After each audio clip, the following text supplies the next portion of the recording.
My dice suck, with no room for logic or self-awareness to pass. In the end, it's my dice suck. In the dozens of reported dead, but that toll expected to climb. We want to go to... Bloody hell. There's nothing on. Family, religion, friendship.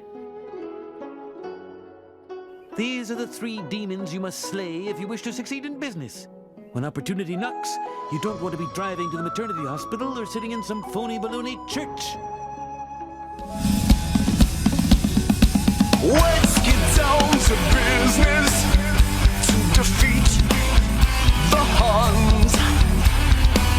Did they send me dollars when I asked for sons?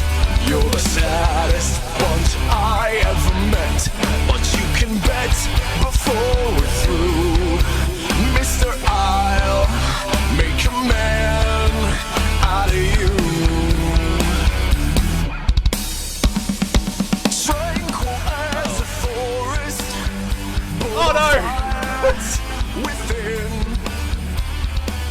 Once you find your center, I see no safety jobs. to win. You're a spineless, pale, pathetic lot, and you have Guardian ball is effort. Whoa. somehow Oh, you got it done! Burn a reroll! out of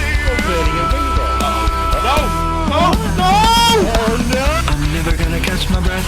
Say goodbye to those who knew me. Boy, was I a fool in school for cutting Jim. This guy's got him scared to death. Hope he doesn't see right through me. Now I really wish that I knew how to swing. You must be swift as a coursing river, with all the force of a great typhoon. That's a big one. With all the strength of a raging fire. Mysterious hitting this? as the dark side. We're hitting with the bulk. Oh, shit. Oh no! Time is racing towards till the Huns arrive. Heed my every order, and you might survive. You're unsuited for the rage of war, so back up, go home, you're through. How could I make a man out of you? You must be swift as a Gets to pick up the palm of the plate. If you ever see anything like this, great typhoon, with all the strength of a raging fire, mysterious as the dark side of the moon. We must be swift as a coursing river, with all the force of a great typhoon, with all the strength of a raging fire, mysterious as the dark side of, mysterious as the dark side of, mysterious as the dark side of the moon.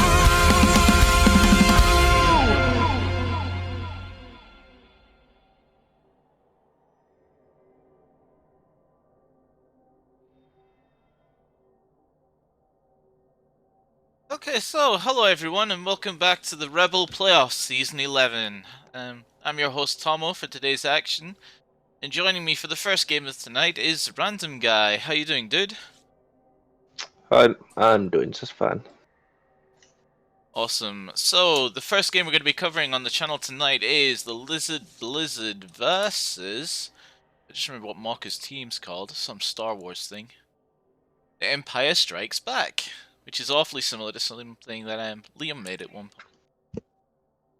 Yep, we'll just have a quick look at the teams first. I've got the LizzardBlizzard on screen. Have you got a look at them, Random Guy?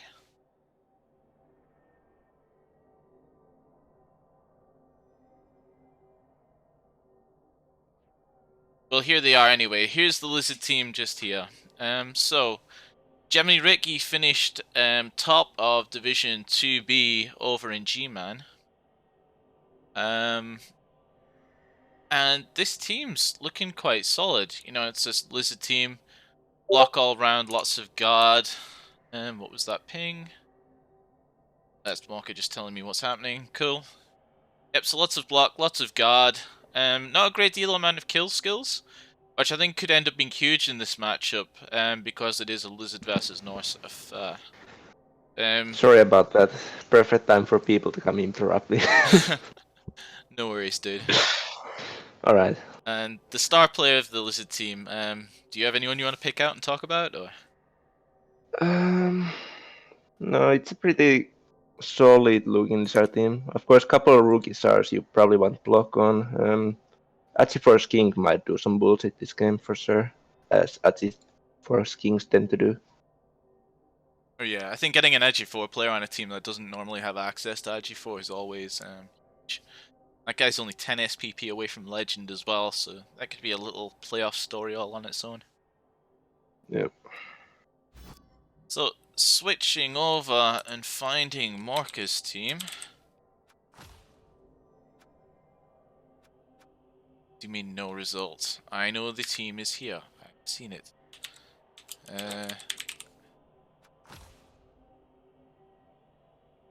There we go. Yep, so that's Morka's Norse on screen just now. So we have a Mighty Blow Yeti, a couple of Ulfs, one of them with Mighty Blow and Stand Farm, some Blodge Runners, one of them with Sure Hands and Movement, and then just a bunch of linemen with some pretty nice skills all around. You've got a Tackle guy, Daddy Player, Guard guy, and Berserkers as well with more kill skills. This team's definitely not going like a mass guard route, we're definitely going like a big Mighty Blow route here. Yeah, it's this is also like a pretty solid team, but neither of the teams really have like a star player to carry them through the game. Definitely not. Considering the difference in, the tiers of these two teams, I think that this game could be awfully close.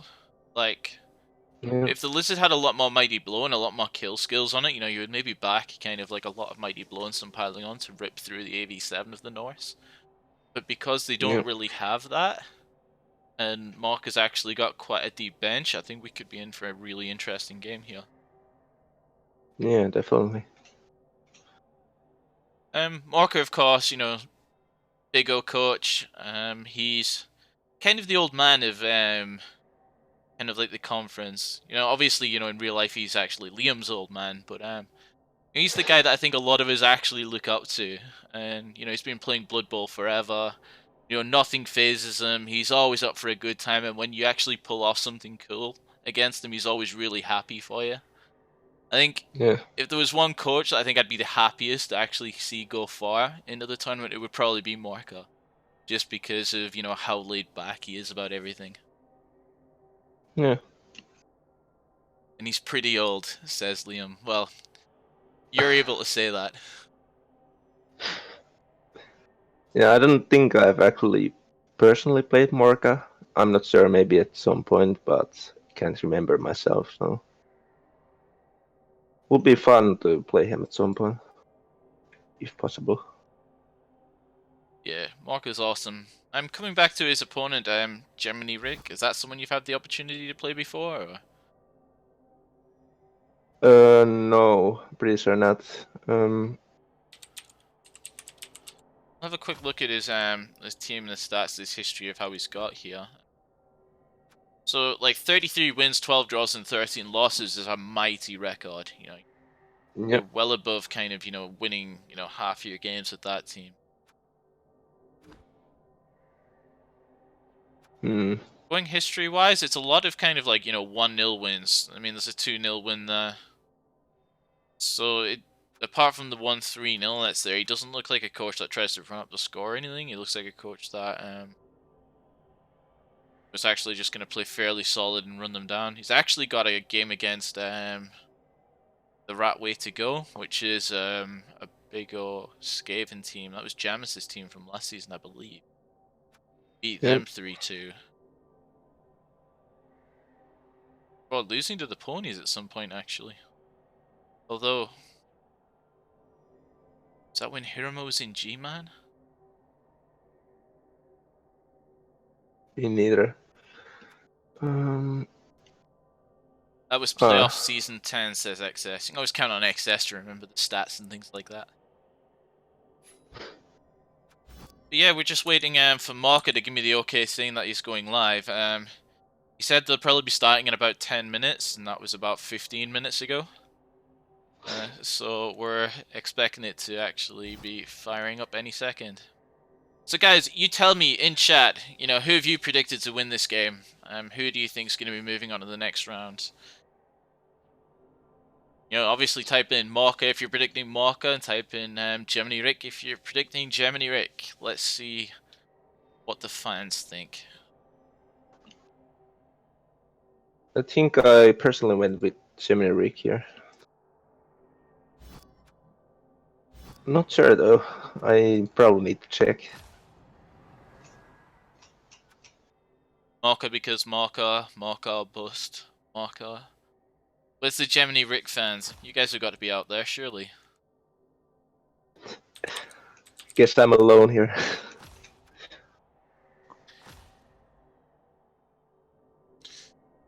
I'm not gonna lie, like, if I was watching this game and I was in chat, I'd be cheering for Morka, but when I'm on the caster booth, I always like to be fairly impartial. Yep. Oh, there you go, Metal's gone for Rick, so it's definitely someone there who's cheering for him.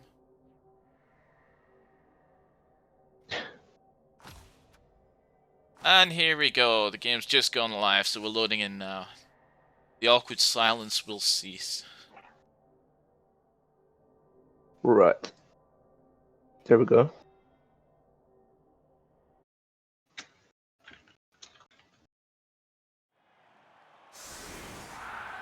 So I'll just quickly pause this, go right the way back to the start so I can see who won the toss and chose to receive and stuff.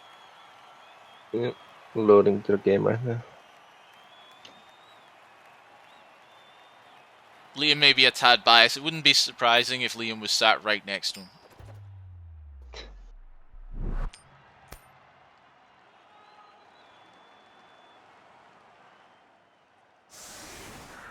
So let's have a look.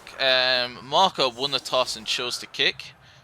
He's going on the defense first. As for fan factor, that's gone to Gemini Rick on just a +1.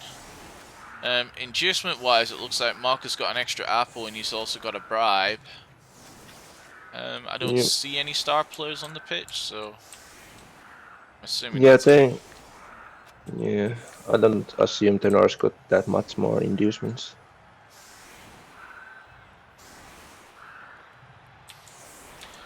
Yeah, I definitely think that this game, yeah, the Lizards have got an advantage with all that guard, I'm not gonna lie, but I don't think it's as huge an advantage as some of the other games we've seen in the playoffs so far. I think this could be a really interesting game. Yeah. Just hoping they don't let us down. Yeah, I mean, I feel usually in this matchup, Lizards do have the advantage, but I mean, anything could happen, and especially if that Yeti gets the tier in the some SARS, could change up the game a lot. Yeah. It would surprise me if Marco actually starts with the Yeti on the line. Looks Can't like say he's I'm a doing fan of that. No. I mean, it's AV8, but I won't trust AV8 hard.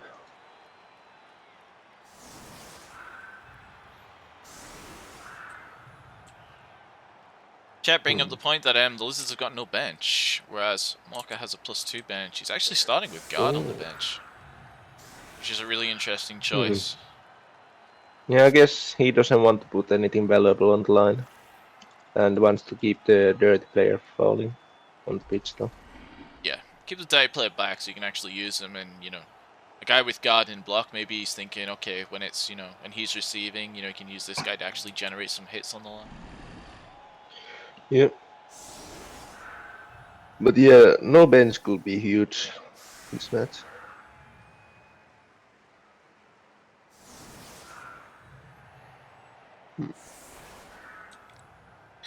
Marco has a bribe. Yes, he does, Papa.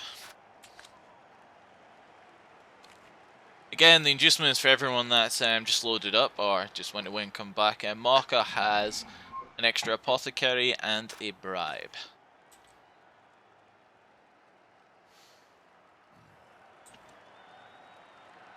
A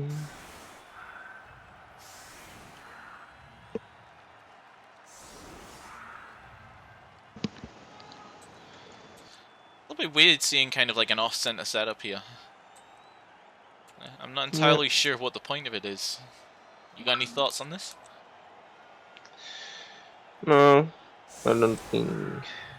Yeah, I don't know if there's really a point to it.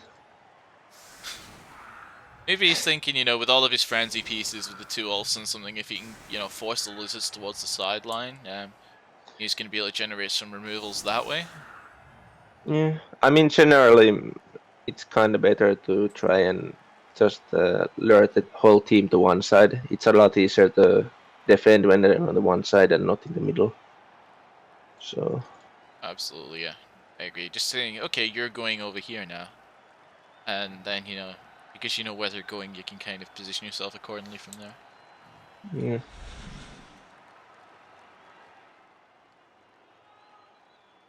Yeah, I was saying in the build-up side that one of the things I'm really excited about here is that Marka's kind of like a coach that very much thrives on opportunities. Like, he's very good at actually seeing these opportunities and actually, you know, like rolling the dice and going for them. And, you know, with his Wood Elves, kind of, you know, that was the style he played, you know, and he'd run up like tons of touchdowns. I believe he's still the leader, or like the record holder of, like, you know, the most touchdowns scored in a season. But yeah. It's going to be really interesting to see just how that sort of playstyle's transitioned into play. Yeah. I feel like with Norse, you kind of need to just go all out in trying to get those removals, even if it might risk your players.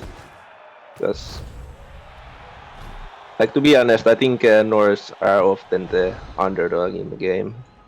But they can get some crazy stuff done at times. Well, I agree with you.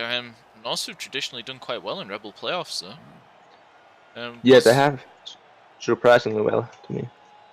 But yeah, they have done well.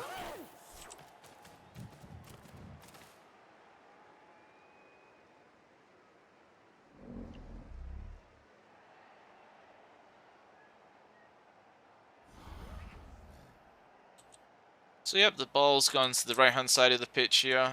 It's going to be no problem for the Lizards to move around. I mean, they've got, you know, Saurus at movement 6 that are obnoxiously quick for strength 4 AV9 pieces.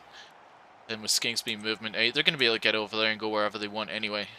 I'm more interested in seeing whether he's going to try and push down this right-hand side and take control of this area to maybe set up kind of like a quick-ish score, or whether he's going to try and keep the ball safe, you know, position it inside a cage or something completely safe, and try and play an attrition game against the Norse.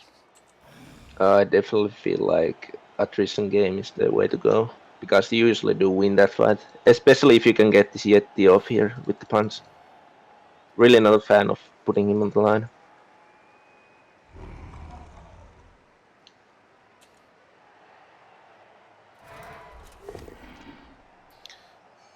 So here we go, 1 minute into the match, and the first block is thrown, and it's just a push. Big power onto the Yeti, though. Yep.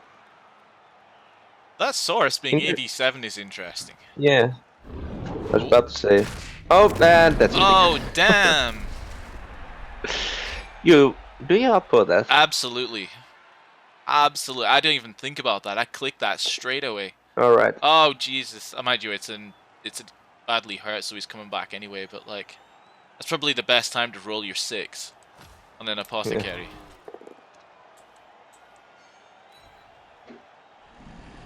But that's just what we were worried about when we were talking about there. You know, it's really dangerous putting, like, your Yeti on the line.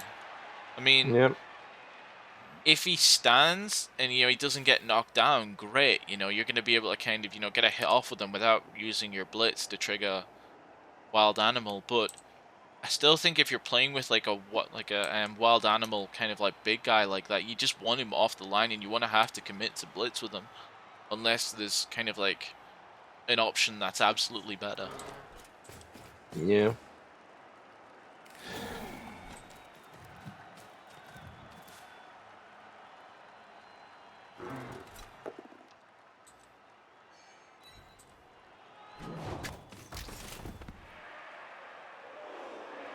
Still Marcus. I think I would have maybe even gone for the Crocs hit before the 2-die there, because you're probably not gonna even re-roll it, even if you roll 1 in 9. Ball is pretty safe here. So Crocs 3-die might have been actually safer. Not too keen on that. I mean, it's a 1 in 36 with the block here, and without the block on the Crocs to go, you know. Yeah, but 1 in but 27s. 3 dice. yeah, but the other side's block was 2-die with no block, and I don't know if you waste a reroll on it if you roll a 1 in 9. Alright then, Because yeah, the ball if it was was so no safe. block, absolutely, I agree with that. Yeah.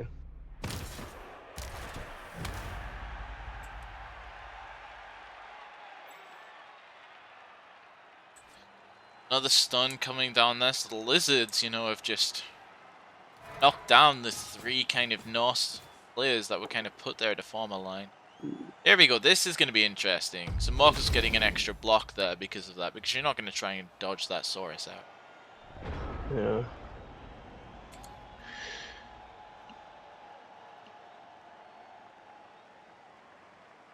It's a world where he can actually surf that if he goes full Andy Devo, isn't it? Yes, he could. It's kind of... actually, it's not that hard. He just needs to roll a lot of pushes.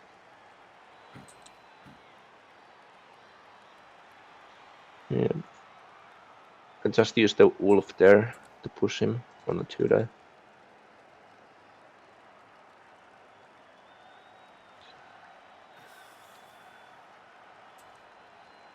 But it doesn't look like this is going to be, you know, one of the quickest games we've ever seen.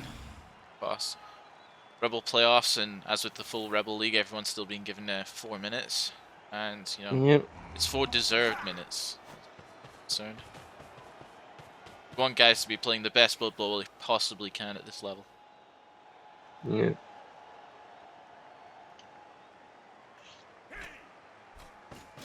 Alright, so not going for a serve. It's fair enough. Oh, no block. Never mind. It's fine. Yep, that's great.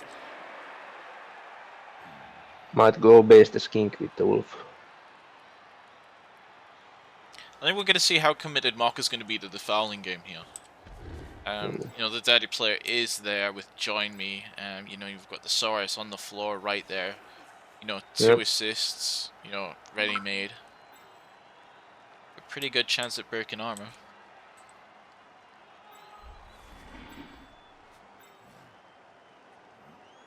Of course, though, like, you know, Mock has got to keep an eye on this AV7 Saurus as well. Like, out of all the Lizards on the pitch, you have to think, you know, if you can get kind of some mighty blow hits lined up at this guy, it's going to go down eventually.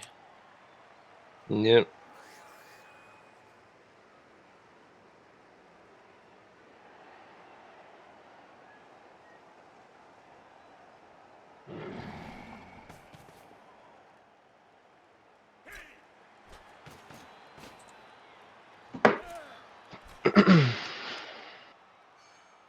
There's a power into Donna Noble.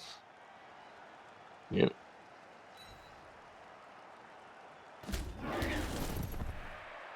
No break. The only problem I really saw with the block here is it's just done like line up block with no mighty blow or anything, so not that good chance of breaking. And now the Crocs has a really nice place to go to.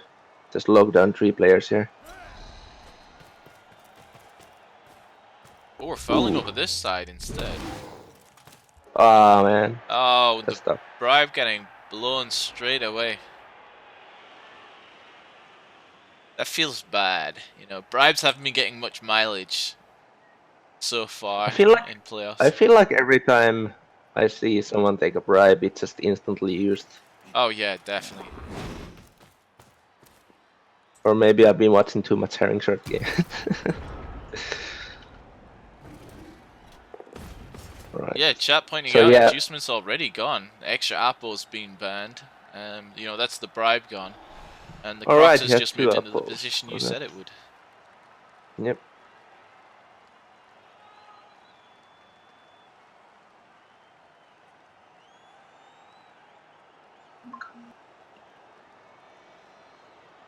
And here's the thing where a Yeti will come really useful. When the Lizards go all in basing here, there's only really that one player that can help clear out the Lizards, and that's the Yeti. But he's right now on the bench.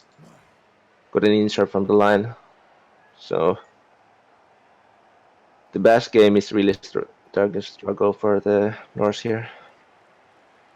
From this point, absolutely. I agree with you that the Yeti, especially with you know, the Mighty Blow level, so Claw Mighty Blow can be a great equalizer in a match like this. But again, yeah, with him off the pitch, that's a big amount of strength that's off the pitch, and you know now they're just mass strength. So the Lizards are going to be able to bully the Norse. Yep. Not only that, the guard advantage as well. Like if he positions his guard well, he could maybe, you know, manipulate the situations that Morka's not even going to be able to get 2 dice anywhere. Yep. So I think there's enough like there's down less back there and stuff. So I think he can generate some kind of dice somewhere. But yeah, it's definitely can make it still really hard for him. Where do you expect the ball to end up this turn? I'd expect just him to move closer middle, closer to servers. Not doing much with it yet.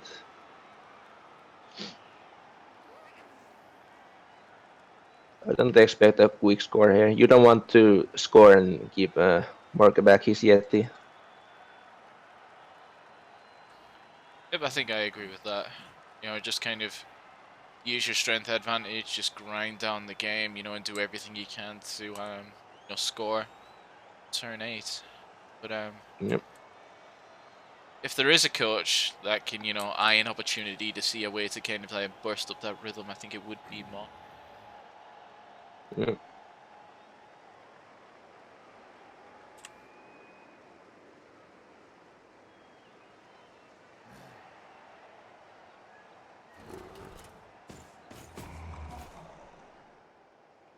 Yeah, just facing more people there.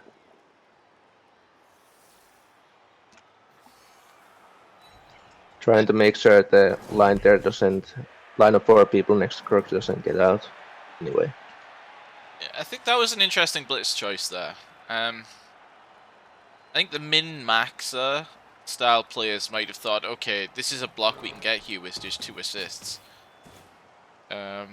You know, take the block with the skink, you know, use your blitz, and that's another opportunity to get a hit on another AV7 player. But Gemini Rick's showing that, you know, he really wants to take care of his skinks. So he's using, you know, the big guys to blitz in front of them to get a little bit of a wall up between kind of the skinks and you know, the Norse that want to punch them. Yeah, with the Yeti out, there's not that much of danger for the Lizards right now, so the only, or the Lizard men or the Crocs, but the guys in danger really are the Skinks right now, because if those Berserkers can get their hands on Skinks, they should be out pretty fast. Ooh.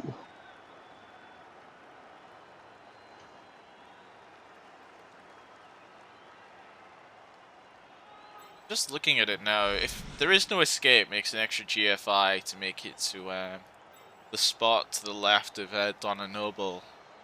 You know, he's potentially got, you know, like a Mighty Blow hit there with an Ulf, and then can kind of try and come around with maybe his Join Me, you know, to try and put some pressure on at the back. And at the minute, kind of like this Blizzard team have very much got all of the Norse players in front of them, so they don't really have to watch behind them so much. Maybe actually providing a threat around the back would give Gemini Rick something else to think about here. Yes, I think Morgan needs to take some chances here, some 1 dice and stuff, just to try and clear out the Lizards in front.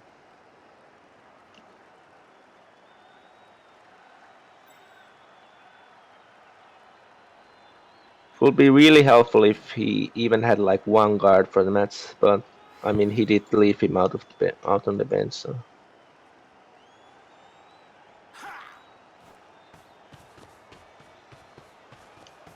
Ooh. Well, and that's the play he went for. Oh, come on. God, 1 in 36 fast action. That feels bad. And now all of your guys are based up with Sora standing right in front of them as my Imperium Chaos Cup thing pops up. Sign up for Rebel Imperium, guys. It's a lot of fun.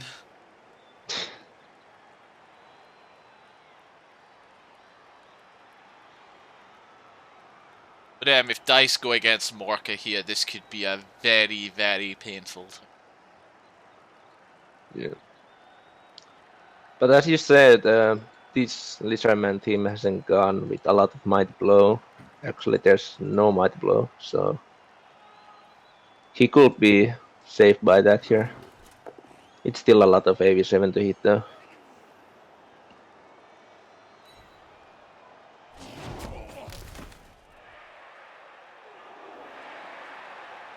Alright, Berserk is fine. Yep, first block, no break. Only another, what, 1, 2, 3, 4, 5 blocks by my count to go.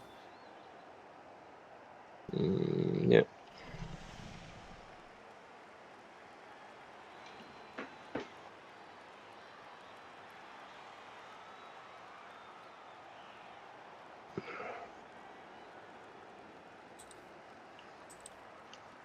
I think Gemini is just thinking how he can take these blocks in a way that also leaves the ball safe and potentially leaves his king safe. Yeah, but I don't think that's really a lot to think about. I mean, I'd be looking at blitzing down this Ulf here, and then you've got kind of like a big 3x3, you know, right in the middle of the pitch that you can sort of like move your guys into. Like, Yeah. their Norse are kind of parting like the Red Sea at the moment. You know, we've got kind of like a big clump of guys on the right, a big clump of guys on the left, and you know, the solitary Ulf in the middle kind of like holding everything, you know, down. Just blitz him out the way, you know, you can just run right through it.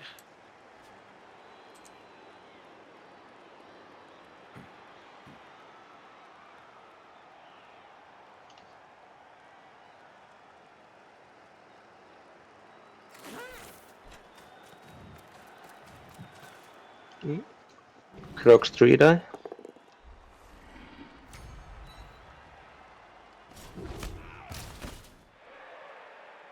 Doesn't break More. either.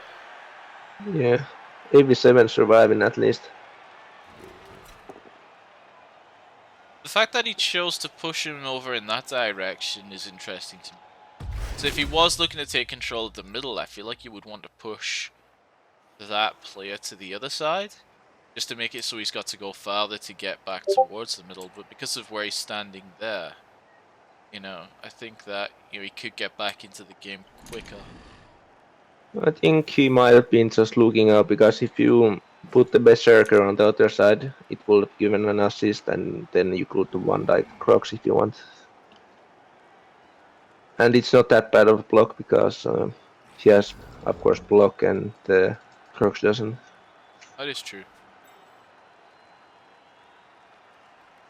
When you're thinking about caging here, how much, you know, thought do you put into actually protecting Chris Barr here, the AV7? So, is he someone that you're going to want to keep towards the back, or is he someone that, you know, you're just going, oh, well, he's a Saurus, he's got strength 4 anyway, you know, withstand firm.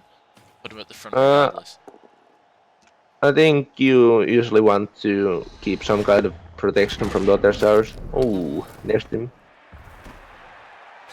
Yep, the AV7 Saurus coming up big there by, you know, Kazing and Ulf. Also a level up. It's pretty nice. Wait, is it? Yes. Orca lets that go. Yeah, fair enough. It's just a block wolf. I mean, it's strength 4, but yeah, I would let that go too.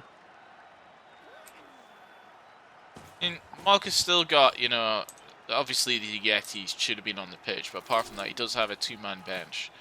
So he's still got kind of like one player in reserve, so yeah, it could be reasonable to let that go, but you know, the fact there's a strength 4 AV8 player makes me think, eek. I mean, he would have maybe uploaded it if it was badly hurt, but when it's only a 50-50 get back, it's fair enough. Yes, Singe, those are my Discord notification sounds. You're not, in fact, going crazy. If it starts going off crazy, like what you trolls did to me yesterday, I will just mute it again.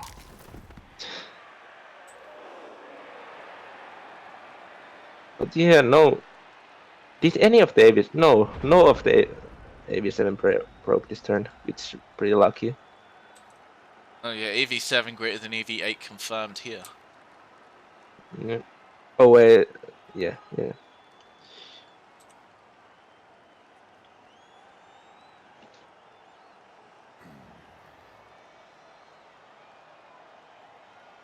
Yeah, but it's no fun. There's. Oh wait, there's diving tackle. Never mind. I was looking there might be a 4+ just to that ball there, but no, it's 6+. It was cast first block of the game, Sean, man. Well, second block of the game, first power of the game.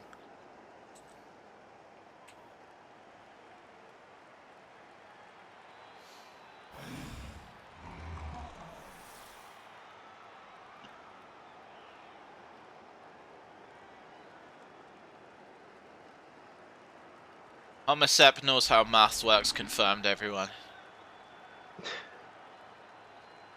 Want to know what the odds of your armor breaking are? Go to Professor Sepp.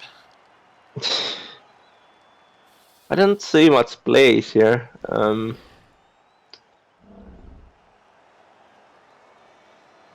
dodge 30 player to get an assist and then hit a skink maybe. With the tackle player at the back. You will maybe even base that's it for skink then afterwards. Yeah, If you potentially. get a, oh, just doing the one die.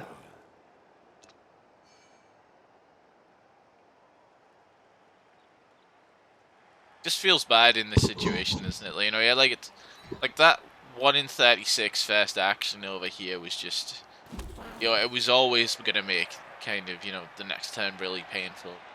You know, and Gemini Ricks just used that to his credit, you know, just to take complete control of the flow of this game. Yeah.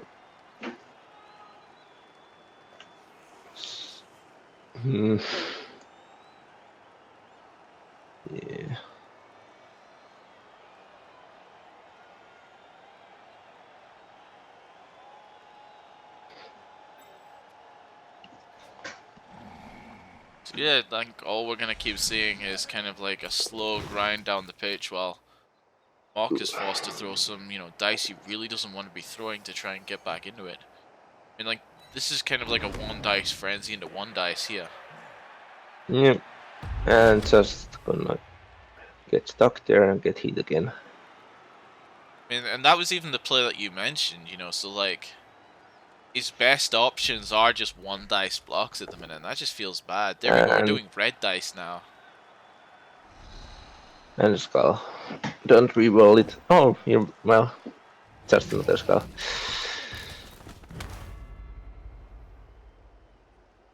It's a little bit of desperation here, and you know, it's kind of like one of those feelings, you know, when you've had a few things that haven't gone your way, and you just kind of, you know, desperately try to roll dice to make something happen, to kind of like try and force the dice to go your way. Yeah. That's what that felt like there, and it just didn't pay off for him at all.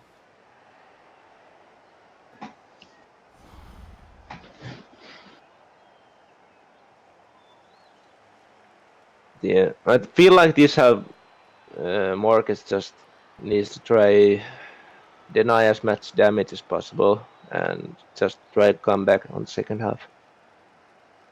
Yeah, it's just going to preservation mode now. Yes. It's an option. Here's a question though, like if Mark had just stayed down, you know. Yeah, I was thinking about that, just stay down, because if you skink start fouling, then it's probably good for you, because you really want these kings to send off and not have the full 11 players on their team. Yeah, like there's some coaches that you would never dream of staying down against. Because they're gonna foul you like no matter what. But it would maybe cause a question to go off in Germany Rick's head. Asking him just okay, how committed am I to actually kind of gathering around and fouling people here? I mean, if I was Gemini Rick, I would just put my guys in a good position for if Morga actually wants to stand his guys up and just run the Force King off. I won't start fouling. Just seems way too risky.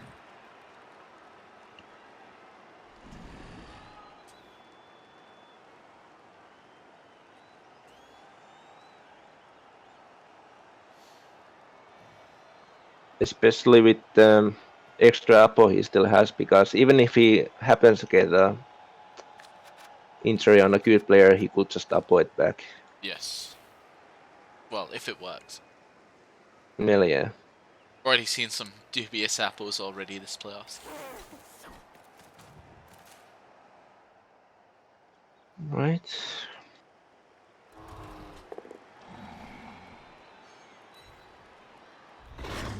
Another armor break here, but just a stun.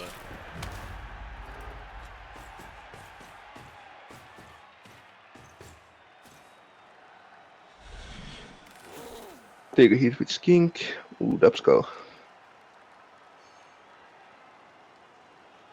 Actually, the first reroll from Gemini Rick here. He's got plenty of rerolls in hand, especially with that extra one he got from the kickoff event. It's a bit risky, leaving him based next to the cage. Nah, he's still got his blitz. That guy's Yeah. just been promoted to blitz target, hasn't he? Yeah, but it's still a bit risky, as if you roll another Dubskull here, you're based. Or even a 1 in 9 would mean he's still based the cage. Well, that's true, but okay, let's live in the world for a second where that happens. He kind of blitzes it. That guy's still based up. Then, what do you really do, though? Like, you chin a skink, maybe follow through onto the ball, and then what? Yeah. Ooh. Oh, he's Doesn't not even bleed. blitzing that guy. Okay, we could be living in that world now.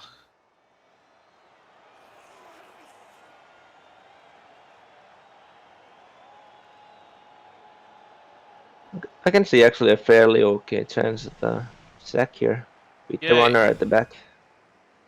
If he manages to pow that skink on a 1 dice, then yeah, it's got the runner to come around, actually go in that gap, and that would give him 2 dice on the ball as it is now. But it's all kind of reliant on like a pow here. Yeah. And even then, Or- though, like we're hitting blodge without tackle. What? The ball carriers. Oh yeah, right. But yeah, it's a 4+ to get him down. Both down could work also if he gets removed. Both down. I mean, push them both down with no removal would mean still a 1 die on the ball, which honestly Mark I think will take. Oh. Alright, okay. I don't mind this. We're just maximizing our hit on skinks here. Fair enough. I think I would like more going for the ball, but fair enough.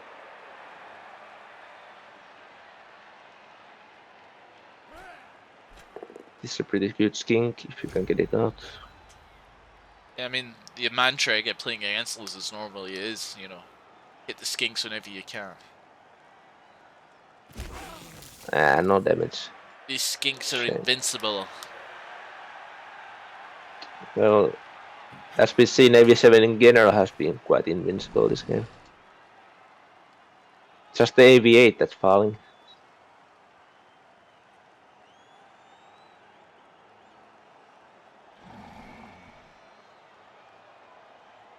Yeah, the entire right-hand side of the field is open as it is now, thanks to those two North stuns on the right. I mean, even if they weren't stunned, they won't be that much in the way of the lizard. Oh, Zinj has a counter theory regarding the values of armor in Blood Bowl now. Don't. I didn't like that reroll at all. You really didn't need to reroll it. It's like I said, you can just sense the desperation, can't you? Know, the willingness to try and make something happen, and just being denied again and again.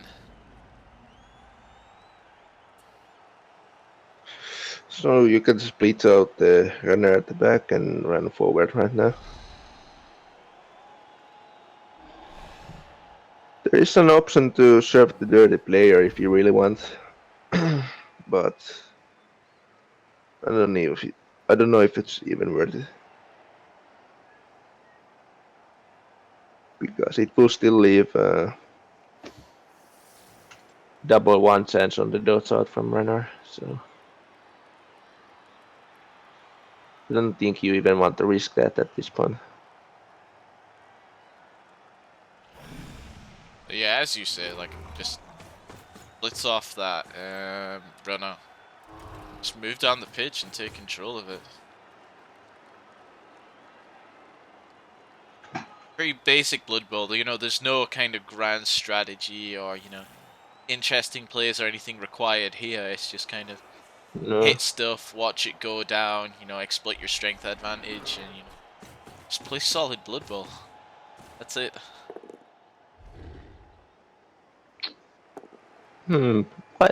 What? Why reroll? I'm not really sure why reroll, but okay. He's in a position now where he can afford to reroll that type of thing, though. Yeah, but again, what if he double scout? He will actually be in quite a lot of trouble. I mean, I know it sounds like a really small chance, but I wouldn't take any risks here, really. At this point. I do agree. If that was me playing, I wouldn't have. I'd have took the push there and just kind of then, use my remaining movement to kind of move further towards the middle. Yeah. But And the thing is, you could have even pushed him into more stars for another hit if you really wanted to try and hurt him.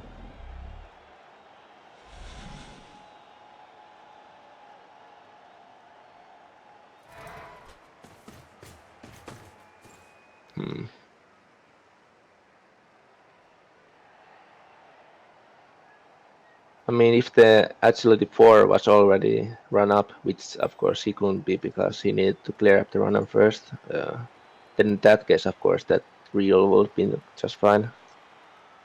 I don't think we're going to be seeing a cage here.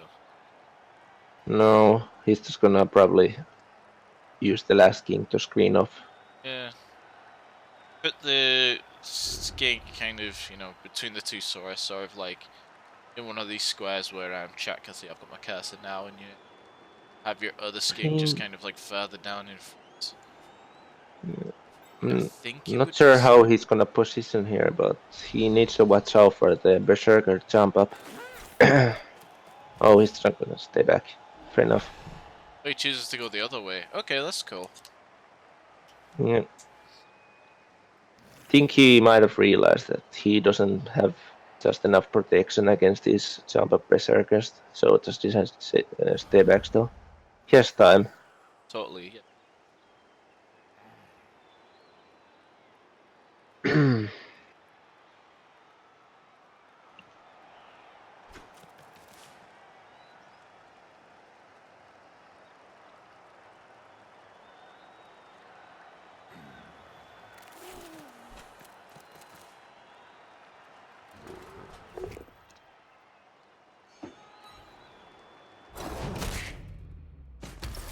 Well, AV7's breaking now, but I don't know if I will have followed there. Because that leaves a 4 plus 3 plus pretty easy sack on the ball. Well, easy and easy. It's something Merca will definitely take gladly right now. Yeah, I mean, the first dodge, you know, you're talking like 75% with the dodge rerolls for it to actually happen. Yeah. And then a 3+ after that, yeah, to come around and I agree. But this is definitely kind of like a chance, as much of a chance of like a 4+, 3+ into a 2-dice blitz into blodge can be. But, you know, Another option, which I don't think is as good, is use the Berserker and go 4+1 CFI. Oh. He's really just trying to get these kings, isn't he? yeah, I mean, the blodge diving tackle skink there is... I mean, it's a hell of a piece, sure, but... Yeah, I feel like this really could have been a chance to just go for the skink there. Or the carrier here. I would tend to agree. 1 pound skink at least. Nothing. So just leave them down, I guess, the rest of the players. I don't know. Remind you, I guess, not a reroll. Some 3+ dodges, you could actually end up putting a fair amount of pressure back around the ball here. Maybe. But it does risk just more injuries on the team. Although right now he kinda can afford it because there's still a good amount of bench. Jump up block failure. So he went for the red dice there. With, Yeah, I think he. True. I wonder if he tried to red dot the AV7 one or the one with no block. I'd have probably gone for the AB7 one. High risk, high reward at that point. Yeah.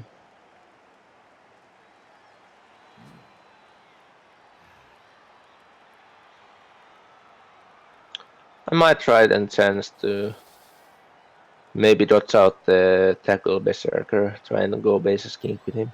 Yeah. There you go, playoff coaches. If Zinj has backed you to win your game, you know you're gonna have to be careful now. It's definitely his fault if you lose as well. If he backed you and you lose, you can blame Zinj.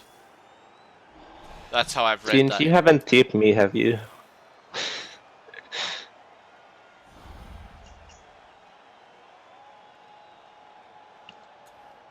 Well, technically he actually couldn't have yet, but still.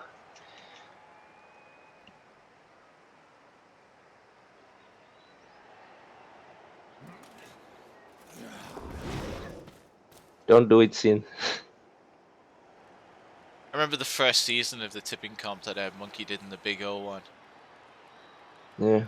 He actually, Monkey ended up bountying someone who picked him to lose to the bye week or something. Shame you can't vote for the bye week anymore.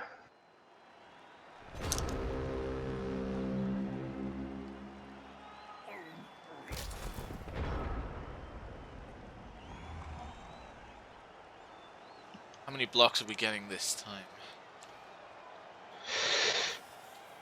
Potentially 4, if you count blitz. But that will mean getting us this for 2 skink hits, which might be a bit hard. Yeah, I mean... I think you're probably going to want to blitz down the tackle guy to free up your skink to get him away from the mighty blow tackle. Yeah. The other guy, I think just got a 1 in 9 dodge away, and that's, you know... Yeah, I also think at this point, Gemini Rick really should start thinking about actually moving forward. I mean, his skink is really fast, but you don't want to still stay back there. Oh no, I agree. Definitely. You know, it's turn 6, you know, you definitely want to be kind of like, you know, developing your position further forward here.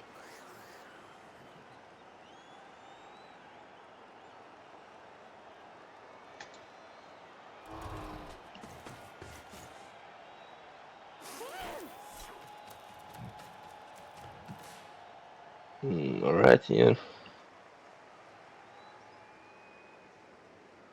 Has the Brian rebird? Yes, it has XS. First foul of the game.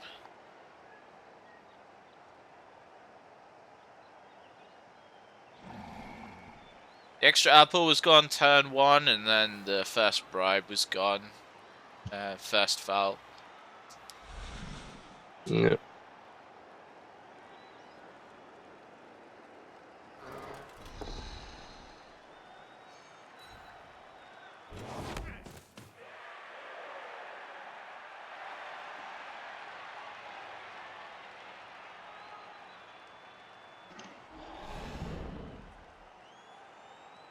Don't reroll it. Like, if you're gonna take these blocks, I feel like you really should just put the cage first and then try and go for the hits and potentially create rerolls. Yeah, I mean, yeah. Next action is definitely just finish your cage. Yeah. There's not really anything else to think about at this point here. Just finish your cage. Everything else can come after.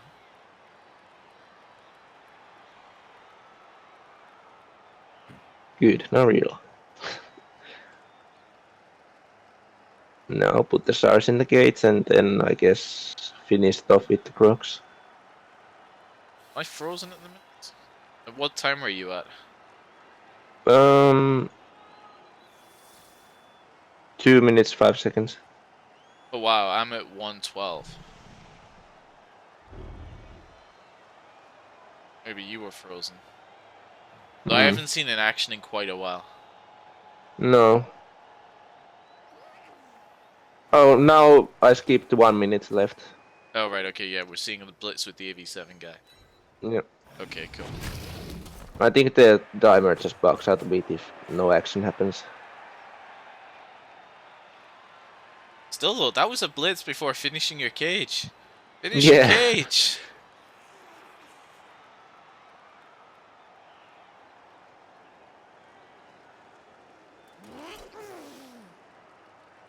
Is this a little bit of complacency creeping in here with how much of like a dominating position he's been in? Probably. Okay, now just move the stars there. Good. There we go.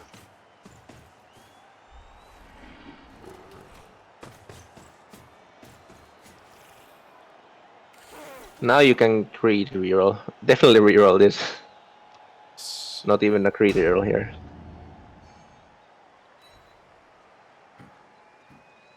There we go. Then dodge out the diving tackle skink. You don't want him getting punched. Yeah, absolutely. I would like to see the diving tackle skin come down in front of the Crocs, kind of like over here to kind of sort of take control of this area a little bit to make sure that Marker's not going to be able to dodge out and kind of clog up the running lane a little.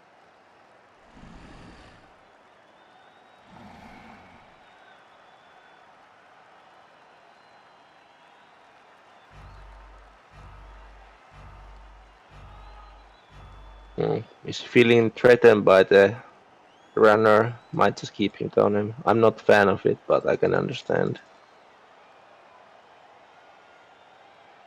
I mean, it's a pretty okay spot, definitely. But I think right now, Morka doesn't really give any pressure, even with that runner. So you can just dodge him out.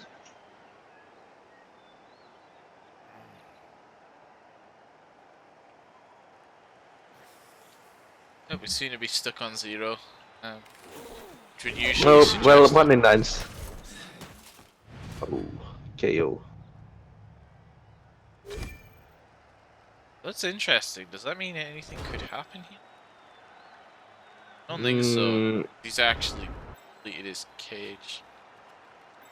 You can go for a... Wait, is it 3 or 4? Go for a 6+1 die. That's it, really.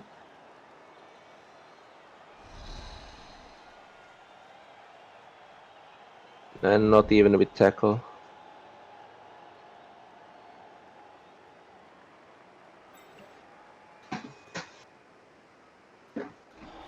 Although I feel like right now he's probably just looking at skinks again. trying to get them removed. Oh yeah. Based on what he's done so far, yeah, you know, he has kind of chosen, instead of actually trying to make some low percentage plays to get to the ball, he has chosen to make, you know, higher percentage plays to just hit skinks. Try and I generate think. removals that way. Oh, okay, he's doing that. Hmm. Yeah, with think I would have sidestep, it liked- means you're not even going to be able to push him into tackle here.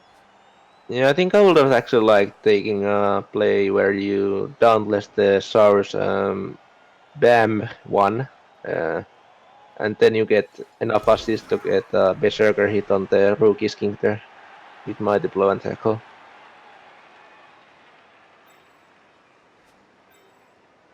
Where's the AV7 source gone? There it is.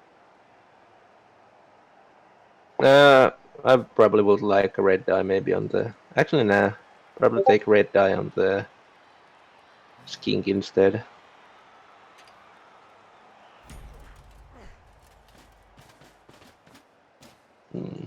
Actually, not even red dice now.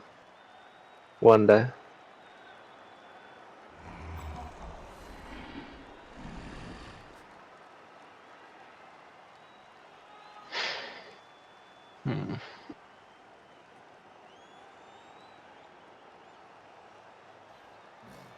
Oh no, Reese, we know that. Okay, fine. You know what, guys? I'll change the settings of my thing. That's fine. You guys win.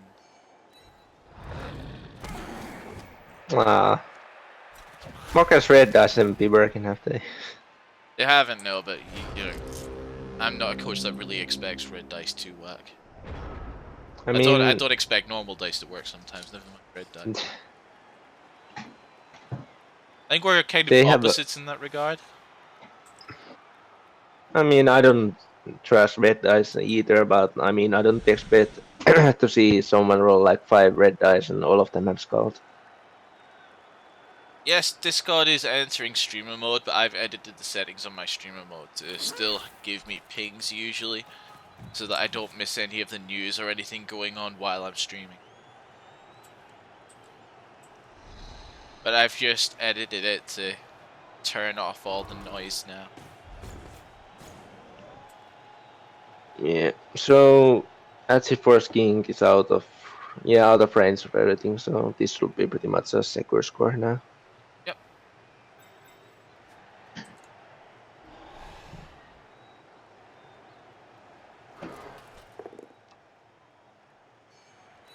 He could still get a base with the kick lineman here, but that doesn't really do much.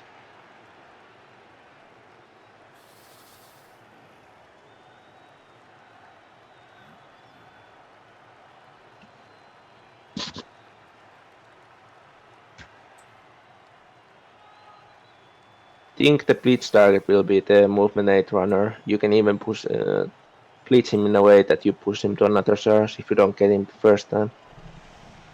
Yeah, with tackle as well, you know, he's got a pretty good chance of knocking the guy over.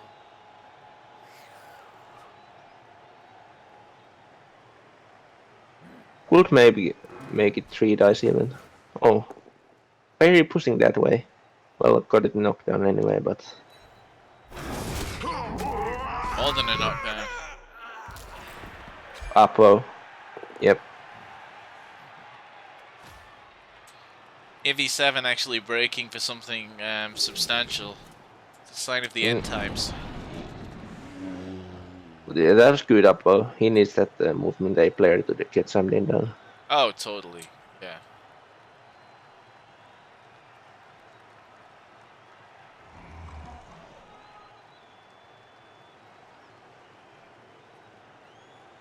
I mean, like I said, you know, it hasn't really been required to show anything really here, except, you know, just punching Norse, really. I mean, there was one or two times, you know, the ordering was a little bit suspect. We were like, you know, come on, complete your cage. But kind of like, that's the most danger he's really been in, like, all half here. Yeah.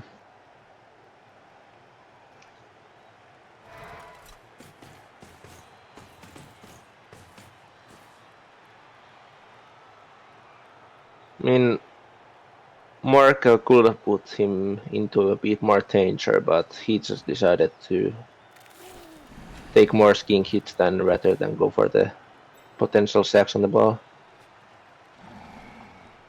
Which is a fair enough tactic, although hasn't really been working yet. Only a 1 KO on the skink. Yeah, it hasn't worked, but like you said, you can see what the plan is. If he did get 1 or 2 skink removals, then when he's getting kind of like the rest of his players coming back onto the second half. I mean, as of now, he does still have a full complement of players for the second half. So if he did manage to get some removals like that, Nice. that's just generating a man advantage, hopefully for the second half. Greed punished.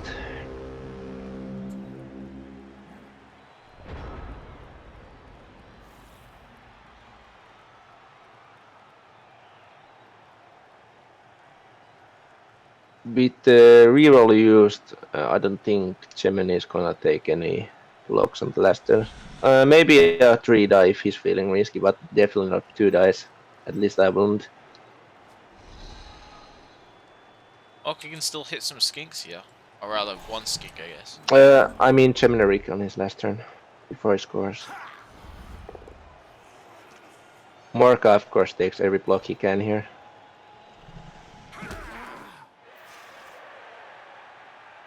Is he gonna go for 4+ to might blow Donna Noble?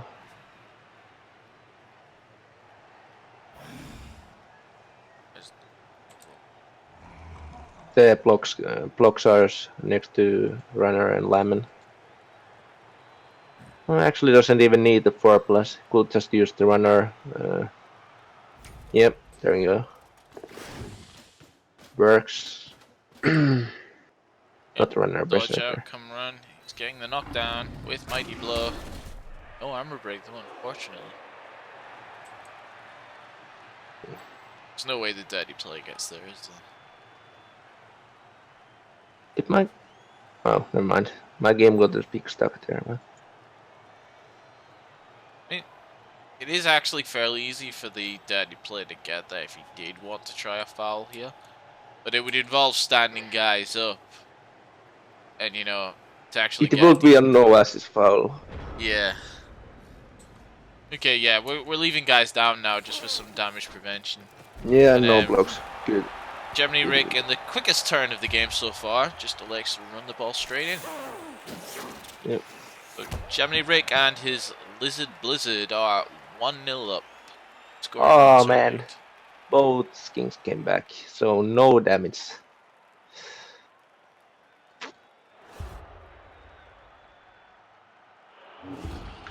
The Ulf stands up, which is remarkably happy to see, but yes. Skink standing up. So we're going to be back again to 11 on 11. So we'll see if Maka can do anything here.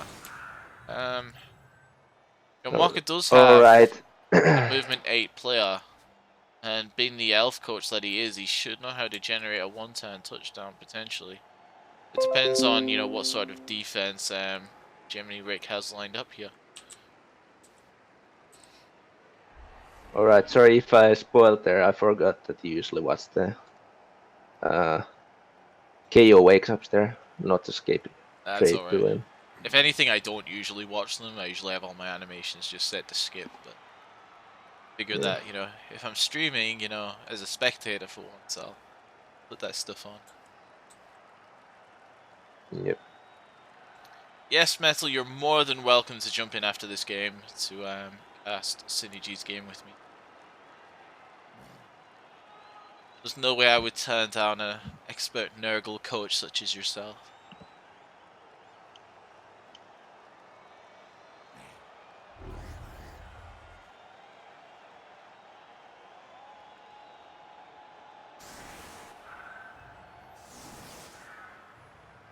Okay, I don't like this.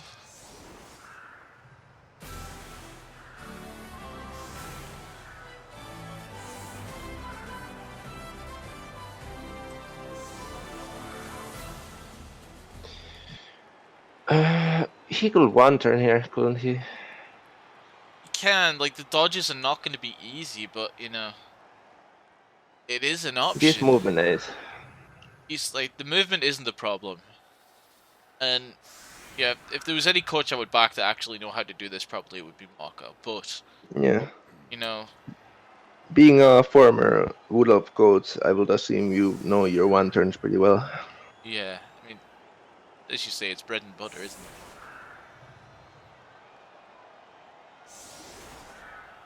Although I feel like, or right now it's looking like he's maybe just setting up for a riot instead.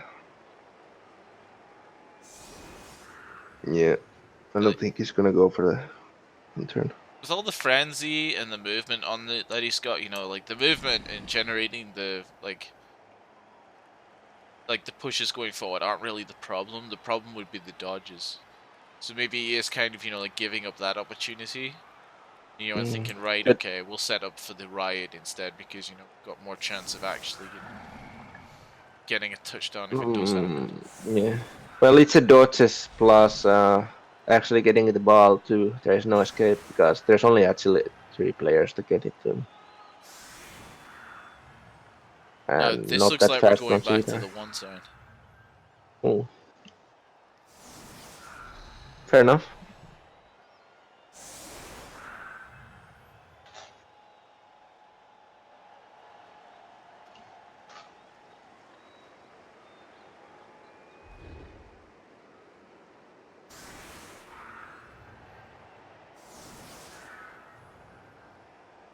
Marco could really use reroll here from the kickoff.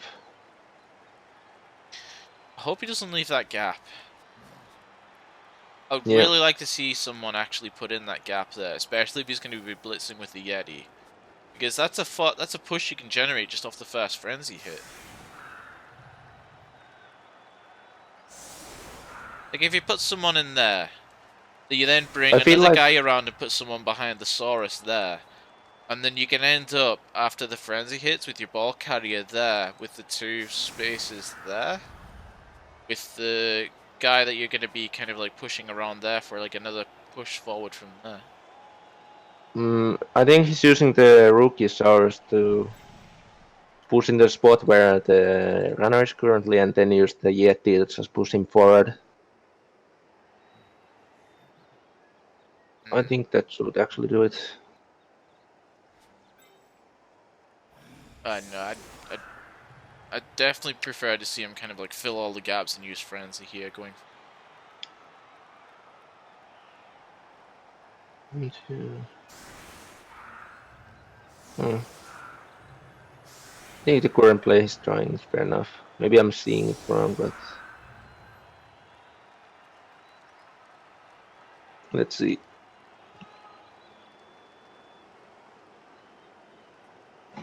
I mean, this is still a really tough try.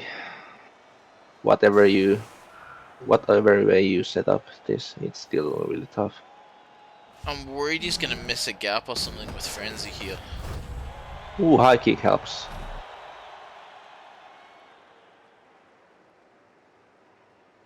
Free catch chance. Oh no, I see what he's doing. Yeah, okay, this can. Yep. Ooh. Oh yeah, this can be good.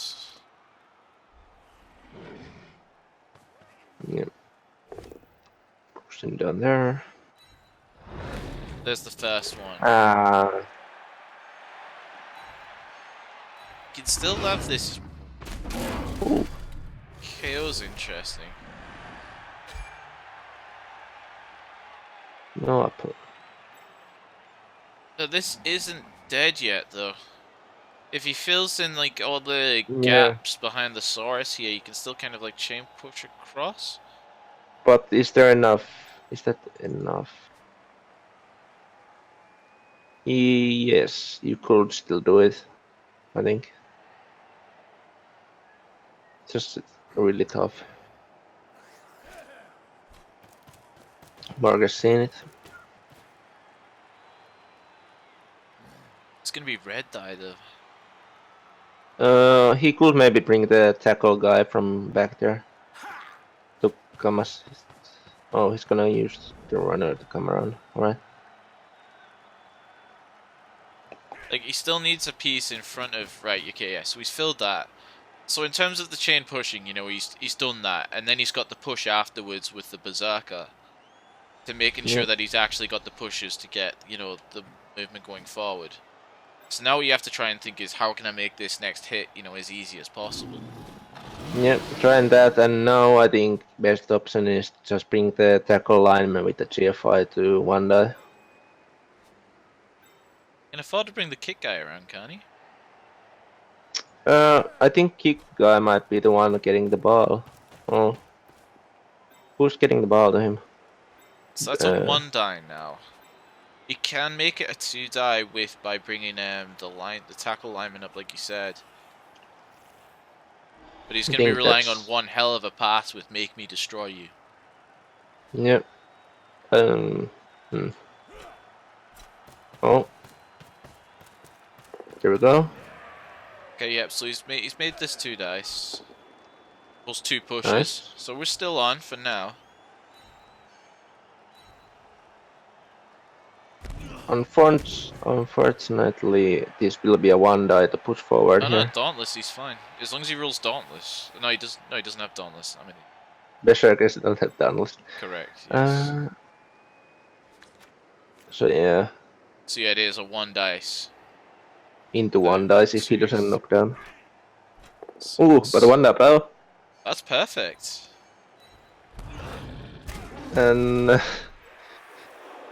looking good, but it's still so tough. You need to make the pass and the dodges. Yeah, it's still janky as anything, but like, Marcus navigated this correctly. In before the 6+ intercept. Why did the stabbing presence go off though? Is that for the intercept? Yeah, intercept. I think.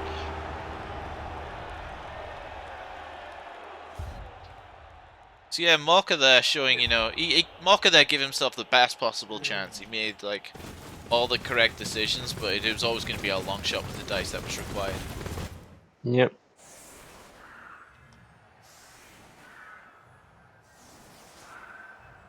I think if he got those dice with Wood Elves, he definitely would have done it.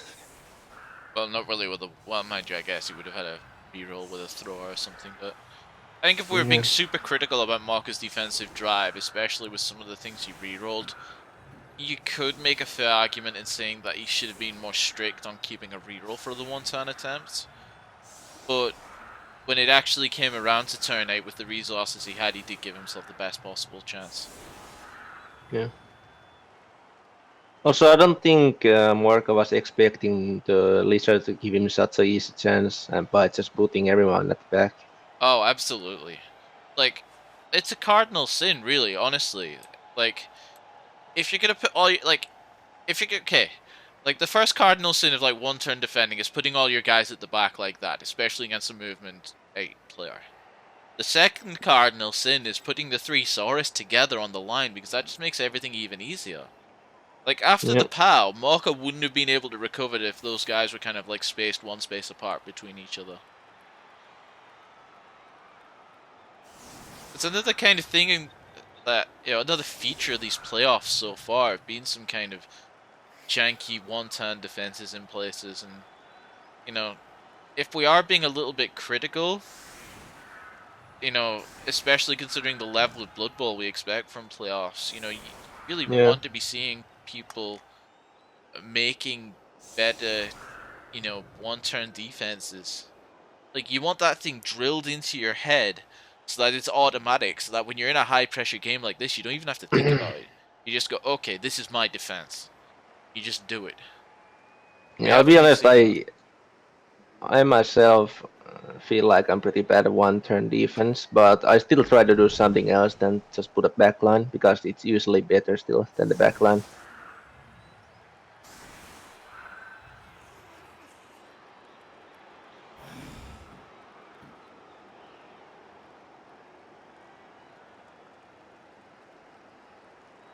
So, I mean, like I said, when I'm talking about the 1-turn defense there, I am being super, super critical. Like, we're talking, like, nitpicking here. But yeah. this is ReBBL playoffs, and this is what you've spent, 13 weeks playing, with the aim of making it this far, and there's a lot of coaches that didn't. So you would really, really, really want to see just a little bit more preparation there. Yeah, and we've seen crazier things happen than that one Dermal European, so in ReBBL playoffs. So definitely even for that you need to prepare.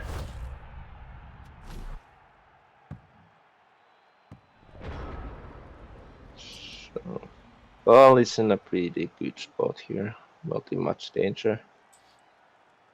Saurus came back from the KO as well during the half there. Yeah, Gemini is having a really good chance at the KOs here. It's really, we're going to have a really interesting question in Marcus' head right now, because there's two thoughts of play here.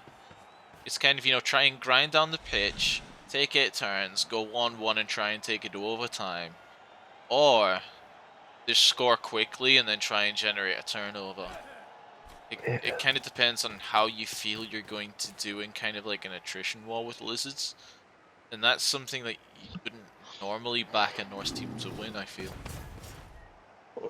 Oh, he's going. Okay, never mind.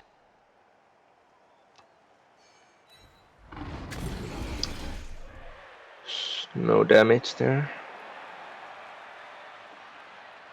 Unfortunately, the dirty player has actually been put on the other side, so he can't really get there and foul that. He can do 2 GF5s to foul it, but...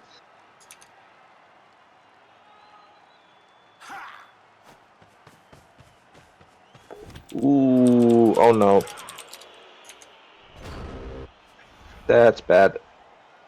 Some of Marcus dice in situations here where, he's really needed his dice to come through, just, haven't worked. This feels like the GFI all over again right there. Yeah. And this is a situation where, I mean, usually against best teams, well, I guess you can say Wizards are more a control team, but they're still a best team to me. Most best teams maybe won't have the movement to actually make any pressure here, but Lizards are really fast, so they can definitely get the spot here. Yes. It depends what he chooses to go for. I mean, he can kind of come forward, nail a ton of blocks, and keep pushing forward and rush at the ball. Or he could take a more attrition point of view here and go, okay, this is another free shot on a Yeti, essentially. No, I don't think you go for a Yeti at all. You already cleared lineman. Now it's just clear the tackle guy and put a lot of Lizards next to the ball. Potentially go for the pickup with Morgan Runman. That is true. The thing is also, if you go here, you leave the Yeti out of play back there, so he probably won't even be bleaching anything. So the Yeti trade is kind of gone, at least for a turn.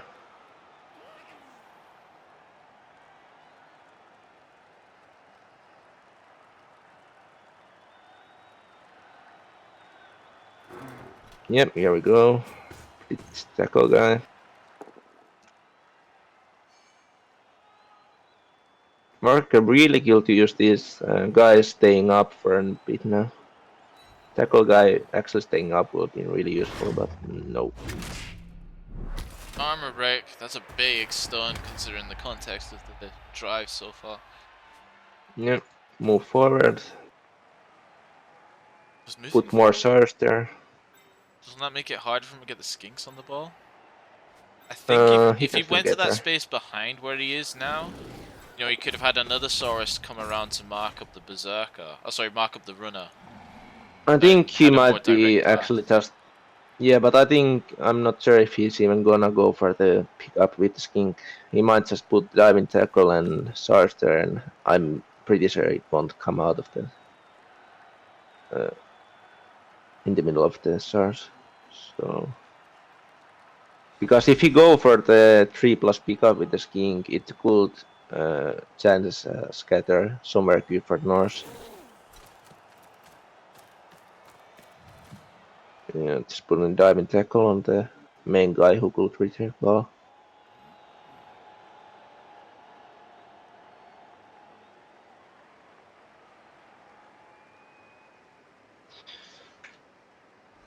And I mean, the thing is, the skink is really fast, so even with the BAMF one kind of blocking the way, he can still get there.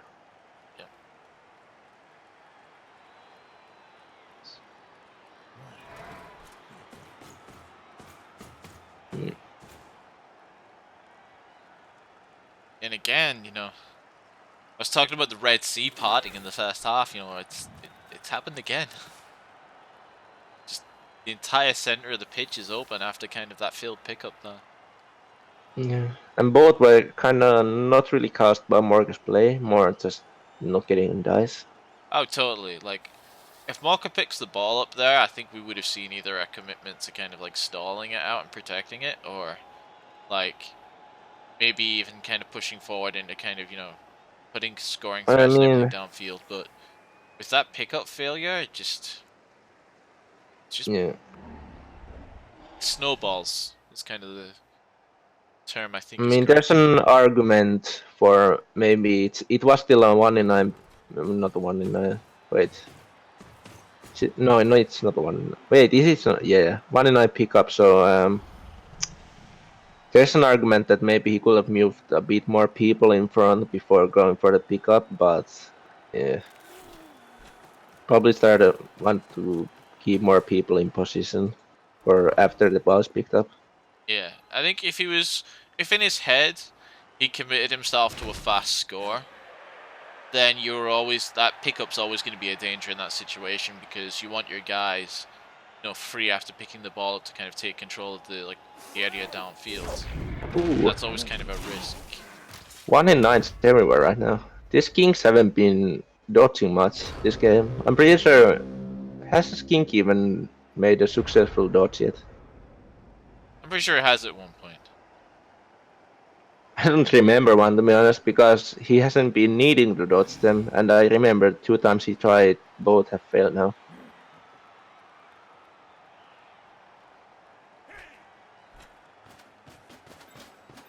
Both of these skinks having sidestep here is, fairly huge. So it means that, Morka Yep. doesn't really have a shot at blitzing one of them and actually pushing it onto the ball. There is a chance, though, with a couple of good pows that the game could change here, but they're a bit exposed there, but of course that will mean, that will be quite lucky if you got both powed and armor broken, even with AV7.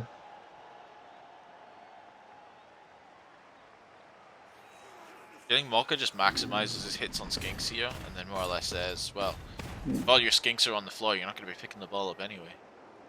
I'm going aggressive with the Yeti right here. Just trying to tie up some SARs. Hit dice the Crocs to assert dominance. We like your style, Z. He just might go for it at the end of turn if he has done everything else. Because I feel like Morka's again in kind of a desperation point. Yes. Right now. No, I totally agree with that.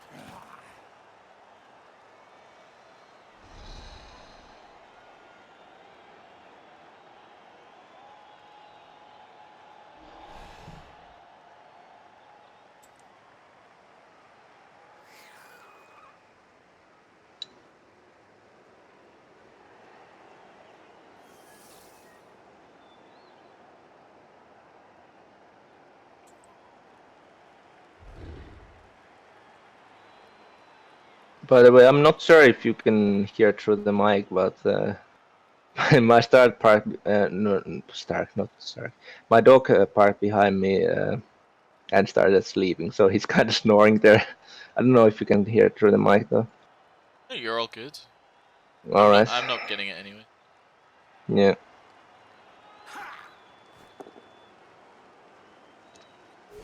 Yep, that's a push. Yep. Still on the ball.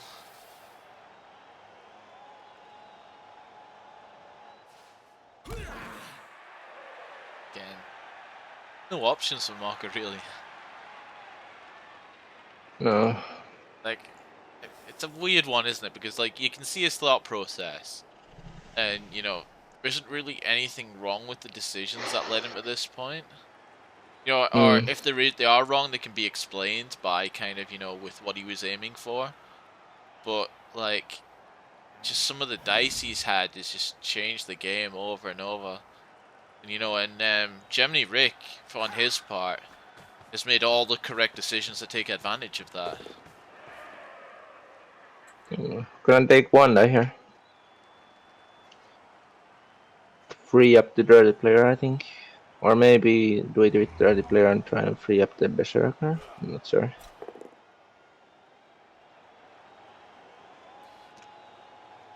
And fun.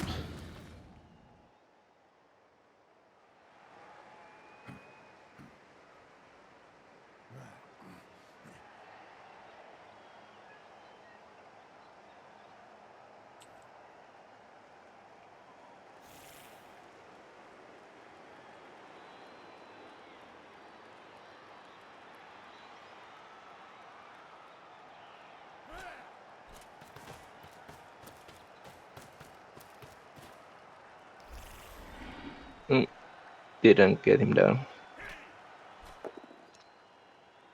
There we go.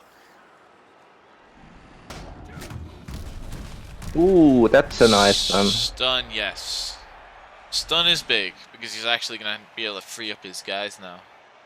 I mean, Yeah, unless Gemini Rick has just already scored the next turn, because that's a possibility. that is true. You scattered the ball now. No, you do.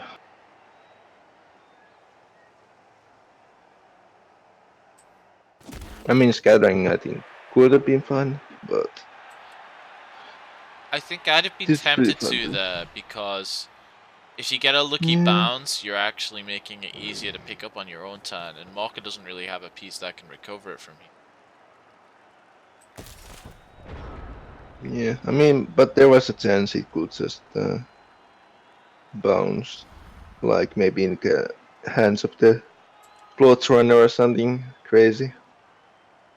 I mean, Morgan needs a miracle right now, and that could have allowed that miracle to happen.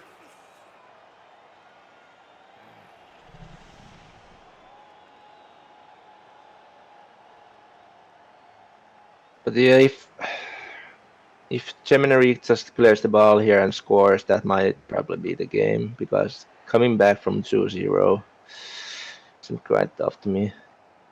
Yeah, I don't really see that happening either.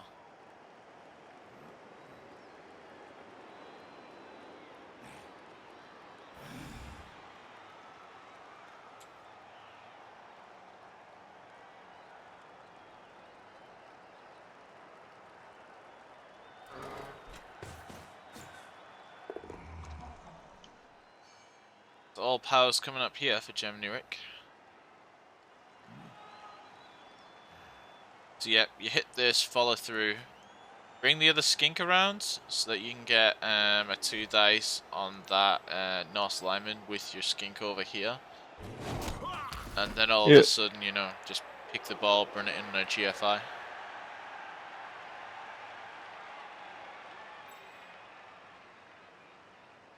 Seven, 8. Yep, you can get right the way around without even a GFI.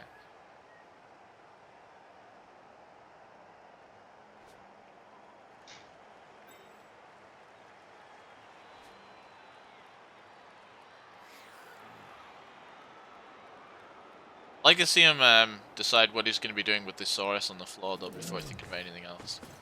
Yep, and there we go. It's almost like you could hear me.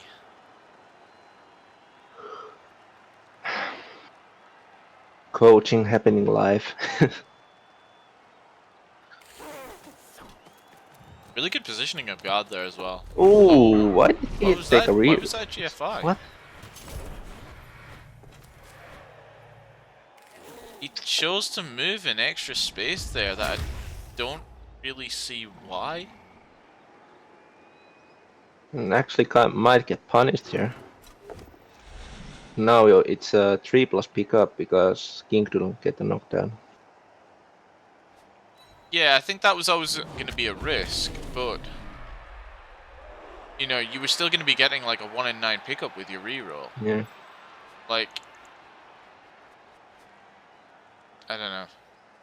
I feel like he shouldn't have made that GFI. He should have just tucked in 1 square, kind of like behind where he is now, and took the 2 dice, you know, without needing that. I don't see what moving that skink there really achieves.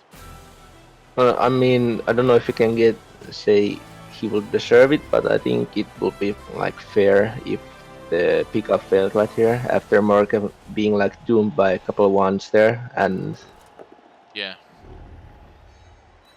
I mean that was another situation where Morgan probably would have rolled the other one.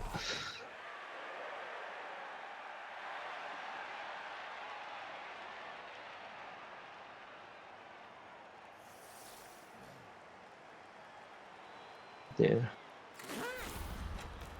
Ooh, There's the pickup failure. gets punished. But that's a really good scatter.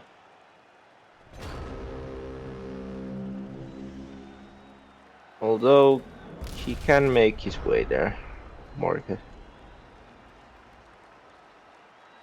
Because Norse are still relatively fast with those runners.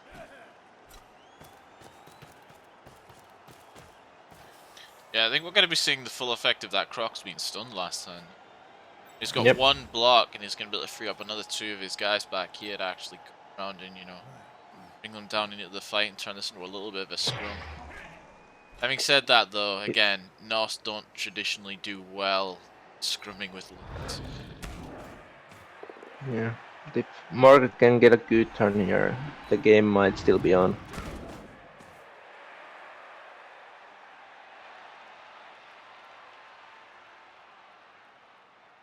If E4 Skink's in danger, yeah, to a certain extent.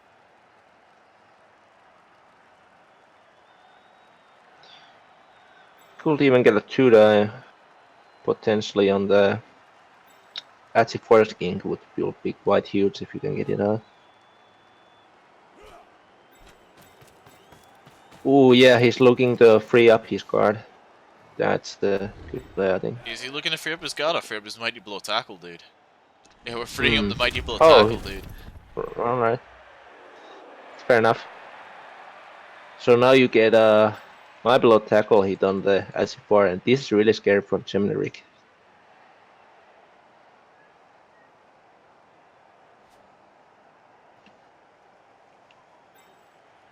Still, I'd like to see him decide what he's going to do with this runner first. Before committing or anything. Like, this is where you take a deep breath, you make your decisions, and have your plan out of what you're going to do with all your pieces in your head before you commit and go any further. No, just gonna go for a blitz now. That's probably doesn't. Although, with sidestep, doesn't he...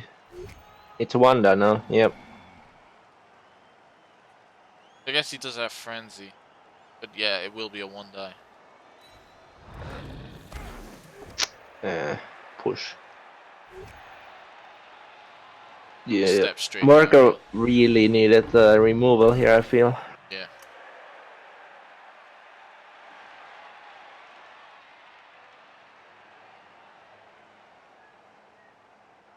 So... You can use the tackle guy to potentially hit the... Yeah, you can hit the diving tackle away. Try and power him. I feel that's the right play to go here for. I think the sidestep could have mattered there, Sai.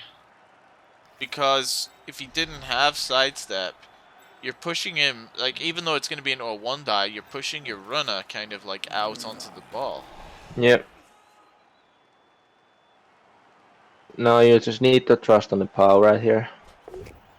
And nope. I would reroll. I would reroll this. Pause, but I think you need to fish for a pause right now.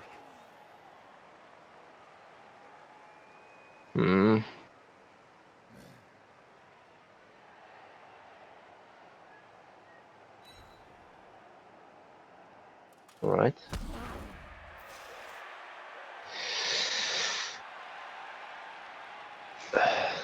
I feel like maybe going. Yeah, I think actually going for a 4+ here is good because I'm not a huge fan of leaving him out of diving tackle here. Yeah, The this is just... runner. So many of these options just feel bad, you know? But it's the only thing you can do. You're right, but... I'd go for it. I think he needs to make some kind of plays here. I don't think he can leave it like this.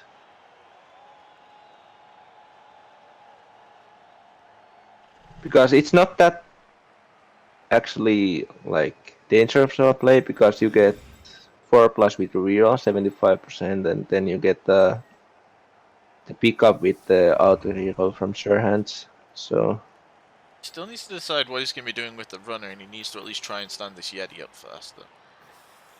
So there's the Yeti stand up. That doesn't happen. didn't go for the pickup, so Now, where does it What? is useless to resist go? might go try and go around the back just to cover the Achi for skink maybe. Yep.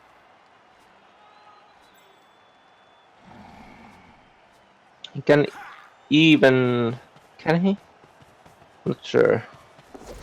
Ooh. Yeah, he could. He couldn't. He is one off. I thought he could maybe put another tackle zone on the ball there. But this does cover. Oh, another one. There we go. That So makes yeah, things this covers the interesting. skink route a bit.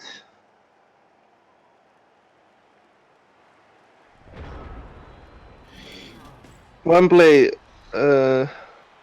that's a bit scary, I think, for Morka is he could just punch the runner right here and scatter the ball.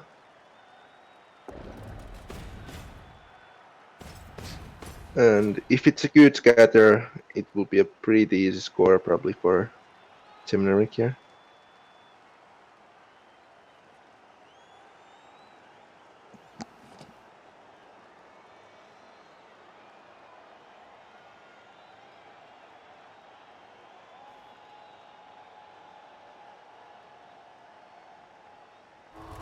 Yep.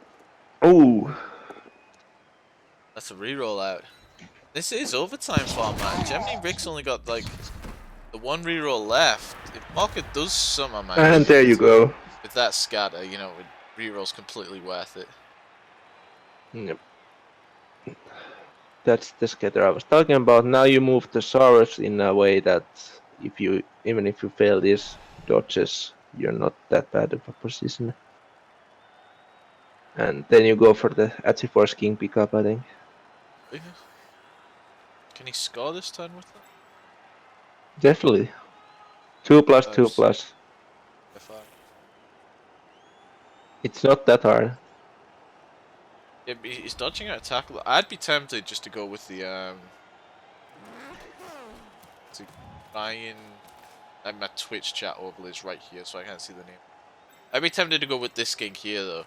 It's just a 1 in 9 dodge, 1 in 9 pickup, and there's no tackle or anything, kind of like, you know, making you But he can clear the tackle with yeah, the Saurus here.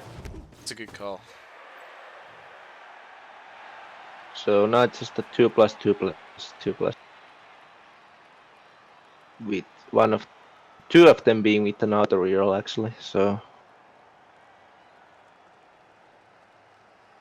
No, you're right. That's a good spot. And a good spot from Gemini as well. and now Gemini I think is just deciding is he gonna take the punches before scoring, and he decides yes. Getting rewarded as well. Don't hate it, but I probably will just come for the score myself.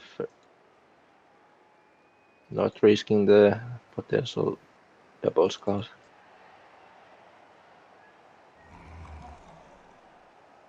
Definitely hit the AV8 with the way the game has been going. Probably just killed instantly.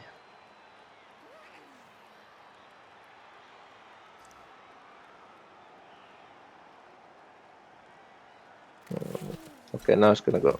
Why did you do an extra dodge there? I don't understand.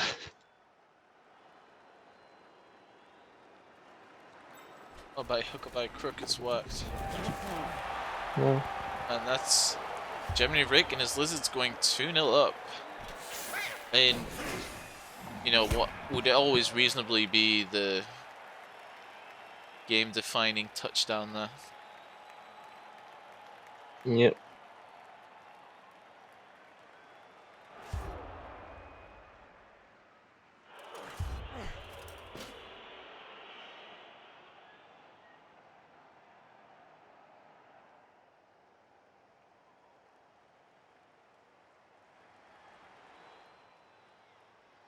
Now we'll see where Marcus' head's at.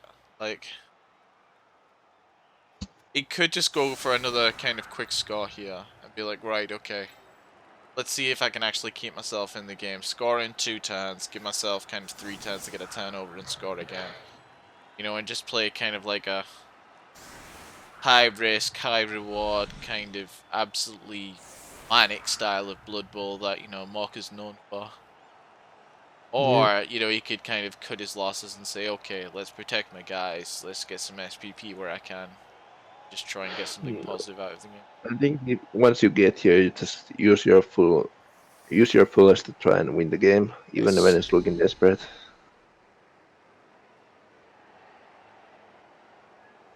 You didn't come here to pixel hack your team.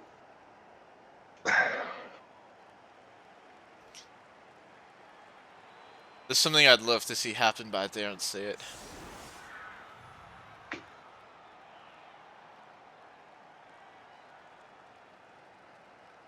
If it happens, though, I reserve the right to say I told you so, even though I didn't.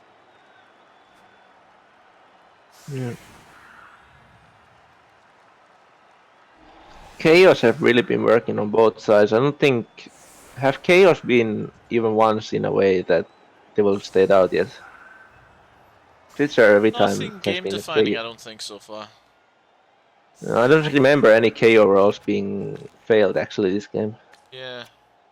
Well, actually, yeah, maybe they have been game defining because, you know, all the Lizard KOs have been coming back. Oh, Riot, that's bad. Yeah. That That's isn't two what turning Moko wanted to see.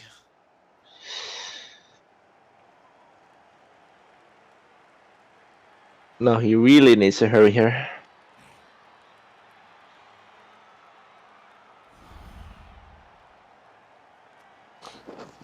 Is he gonna go for the maybe a skink blitz here with the way he has set up the tackles?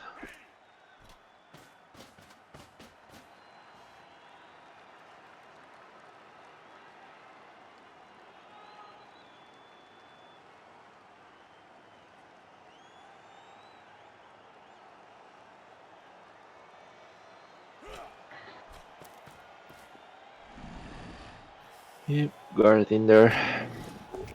Ooh, Yeti block. Nice KO.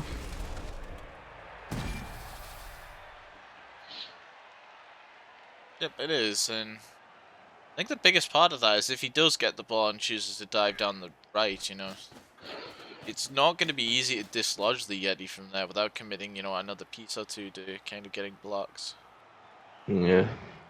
Decide not to go for the skins, just use the tackles as a screen for the ball. It's a one die though. Not a huge fan of that. Yeah, not a fan, but, you know, it's worked. Yeah. Think he could have just put Yeah, so you just screen off a few guys downfield here. Just, you know, get some scoring threats. Yeah, I think I actually like this aggressive tackle play here, putting those two skins like that. Kinda sandwiching between the wolf and the tackle there.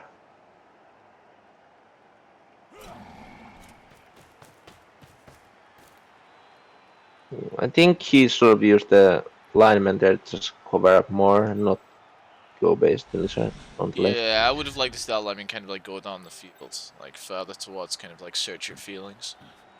But Just kind of tying up Saurus at the minute. Wow, with So the ball coming now- all the way back here.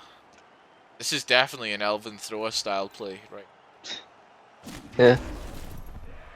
So now Germany is just gonna look probably to get a lot of bodies next to the runner so he doesn't score next turn. Yeah, you punch all the things, then yeah, get as much cover over on the right as you can. Right, I'll be back in just a second. No worries.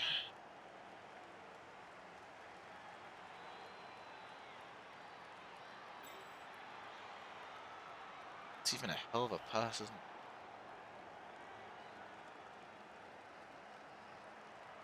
it? Like 5 plus. Yeah, it would be 4 plus. 4 plus from here, right?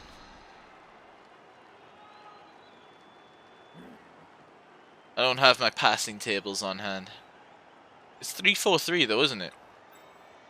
So to here, 1, 2, 3, 1, 2, 3, 4.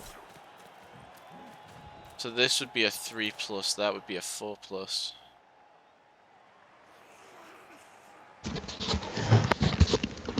Alright, I'm back.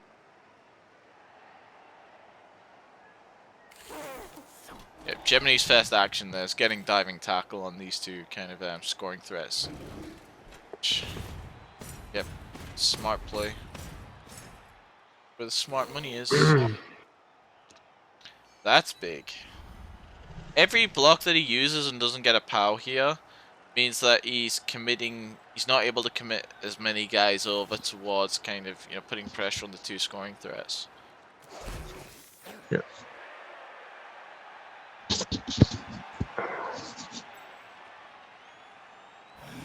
Five, 6, yeah.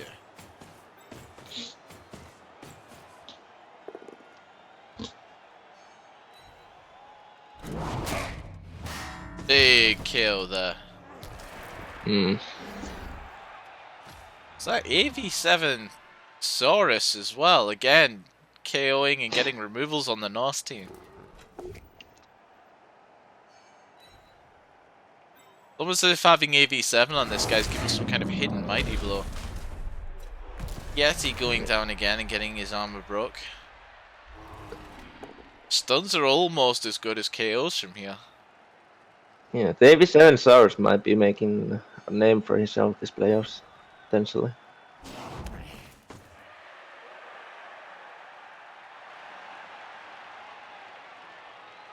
Watch him roll a 10 and take armor.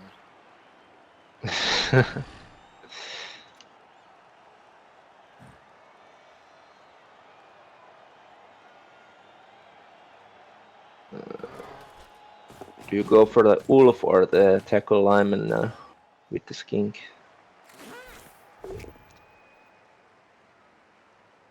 Well, he's just answered that.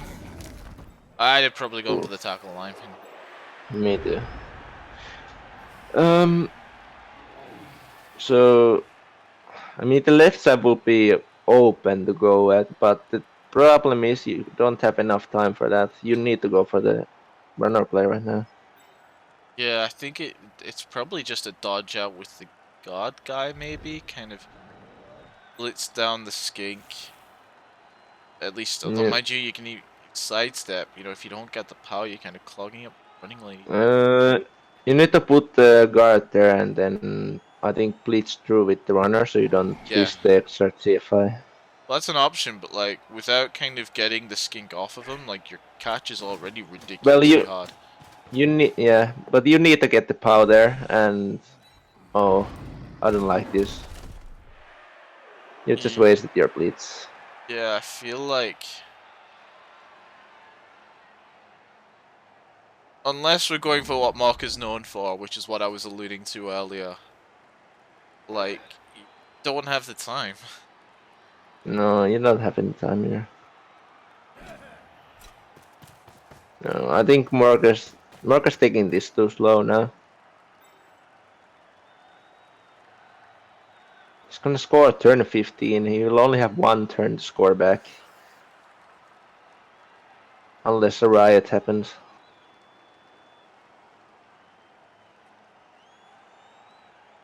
Even still, like, we're just kind of like talking as if the ball's gonna be absolutely safe here. Like, although, alright, okay, that's what we're. Yeah. It's gonna be relatively safe. The Crocs... No, the Crocs can't even hit. The Skinks are the really only ones who can threaten the ball if he goes fully to the left. But yeah, there's no time to get a second score though. Malkin needs to be careful here, though. Like, there are chain push plays available. Depending on where he stands, I could end up seeing this ball going to the crowd. Yep.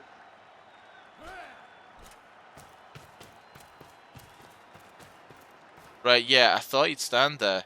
So, like, with your speed, like, you've got two skinks, you know, that you can kind of put into the two squares in front of the Norse lineman here. Yeah. And then if you just kind of, like, blitz... Who would you blitz with, I guess? The problem is you need to make a red die.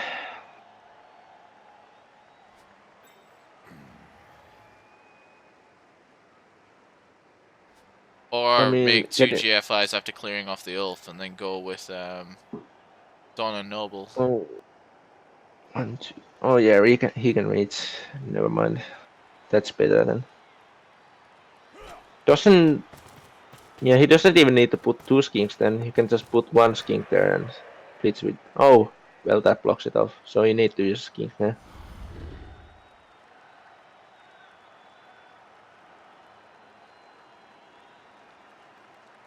But it's still not that bad of a play. Red dice trying to get a push. Still okay play. Okay chance to work.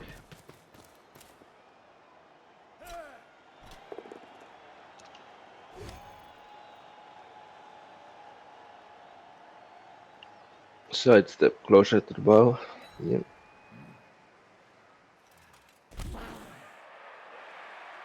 Does that make it? Yeah.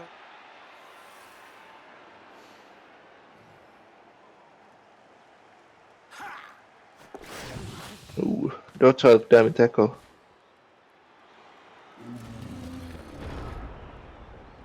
No, this is all quite well clogged up by Maka here, actually. Yeah. Again, though, we're just coming back to the time issue, aren't we? Like... Yeah, this would be a good play if he had 1 or 2 more extra turns here, but the amount of turns left, I think he just really needed to go for the power fishing with the runner, run him upfield and trying to go for the pass play.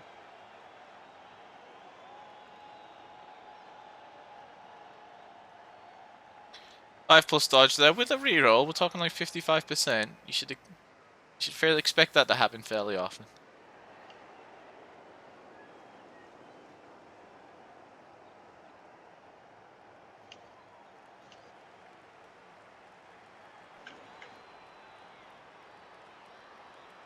At least that's what I tell myself when people try to pass over the top of my Elf Union catches. Just expect them to intercept. Doesn't always happen though.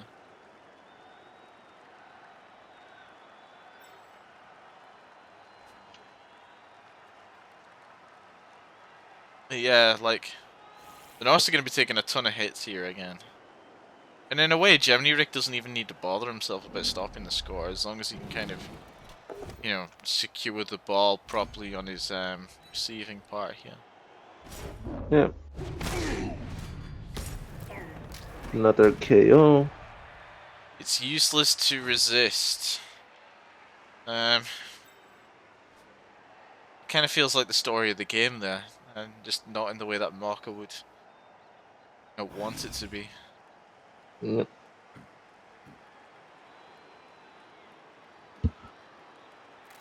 Think you clear up the sidestep kink here with your H4 and then just go with the rookie and sidestep kink to try and shove the ball. I'm not really sure why he did it that way. He could have not done any GF. Wait. Yeah, he could have denied some GFIs. He just put the sidestep at the to be the one to block.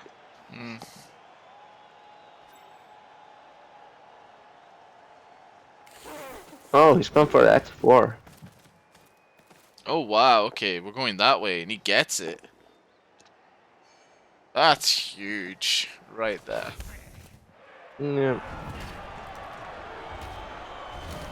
And you can clear up the way potentially for your other king. Just get the ball here. Although there is a tackle in the way. Saurus ball? Yeah, could be a thing. Although he has now used up the break tackle one, so. 2, 5, 6. But either Saurus can get there. He just needs to Ooh, do the he's push. losing glass as Wow, well. reroll. It's fair enough, to be honest. Oh, I guess The actually, game's yeah, over. that was right. A push wouldn't have been good enough against Stanford.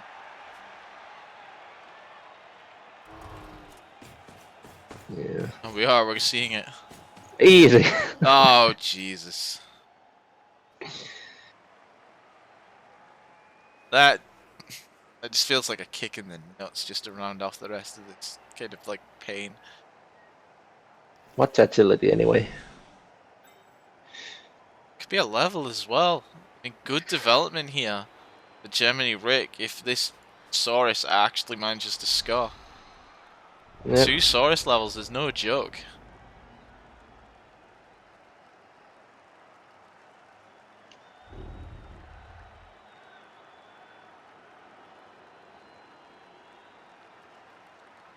It is in stark contrast right there though, isn't it? Kind of like if you think about Marcus dice over the game. He's failed a 1 in 9 pickup. He failed a 1 in 36 fast action GFI. And then your opponent just kind of clicks Saurus, clicks ball, and it works. You know, it's like, Yeah, I mean, he could sack the ball pretty easily here. Well, fairly easily. This is 1 dice, isn't it? Marker Redemption, come on, kill him. Oh, Kill the surf it, surf. surf it. Well, Oh, kill it by no. surfing it. No, it's double 1. Oh, into a In the cast. cast. That's his level, though. He doesn't even need to score now, does he? Oh, is that Just the pass GFI fail? That doesn't count, does it? Right, no, that's Oh, not a level right. because it wasn't the block. It was the Yeah. GFI. The floor takes the SPP for that one. So yeah, now he just tries to blitz through it, I guess. I mean, just blitz it if you don't get the power, stay and GFI. Oh no, you just blitz him off with another one of the Saurus. Bring him down with a GFI. Alright, yeah. Push a better, and you know, you've got the touchdown. I mean, it's still at GFI with Delta Stars too, so you just might use the Yona Noble to, if you potentially get a POW, you can just follow up and not GFI one more time. Although going for blocks here is the right play first. It's the safer option.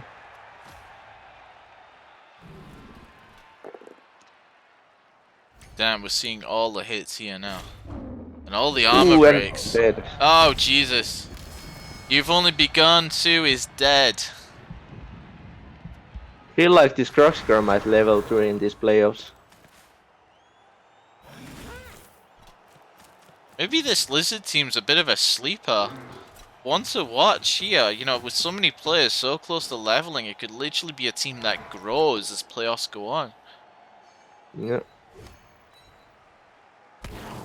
There's a lot of players really close to leveling.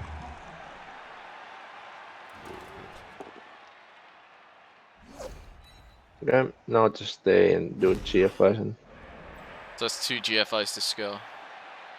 yeah. 2 plus 2 plus. Or do you just not do your GFIs now? Yeah, because- actually, And just run closer and do the same thing again next time. I mean, yeah, he could base the runner too. we're talking like it's 10-16, but it's not, it's 10-15. Yeah. Now you bring the, I think you bring the Sours here and base the runner. Because it also makes it so you don't have a Sours right next to a Yeti. You don't want that. Yep, there we go. Yeti now just needs to GFI too if he wants to make actually hit something. No.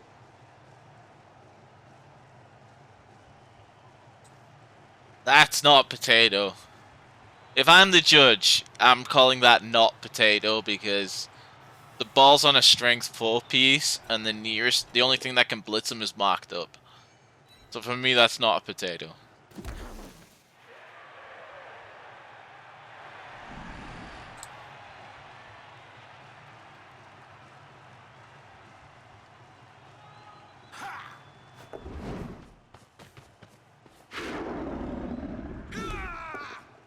Oh, that's gonna reroll that marker. One, that's a push. So yeah, we are gonna see, you know. Well, I'm speaking in absolutes. I shouldn't speak in absolutes, but there's a high chance that we're gonna be seeing a Saurus touchdown next turn now.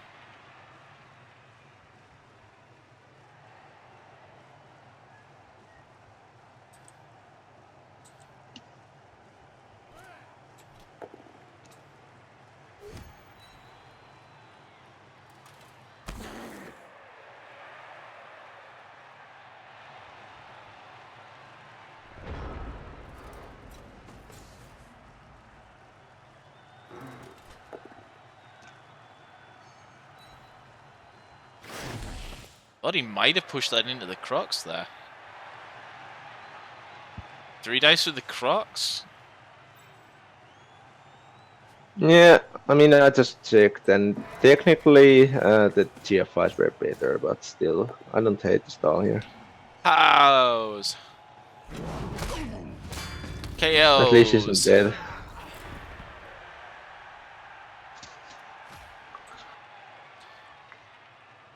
So yeah, really the only good thing about the match was that Mark didn't really lose anyone, just the tackle lineman. But yeah.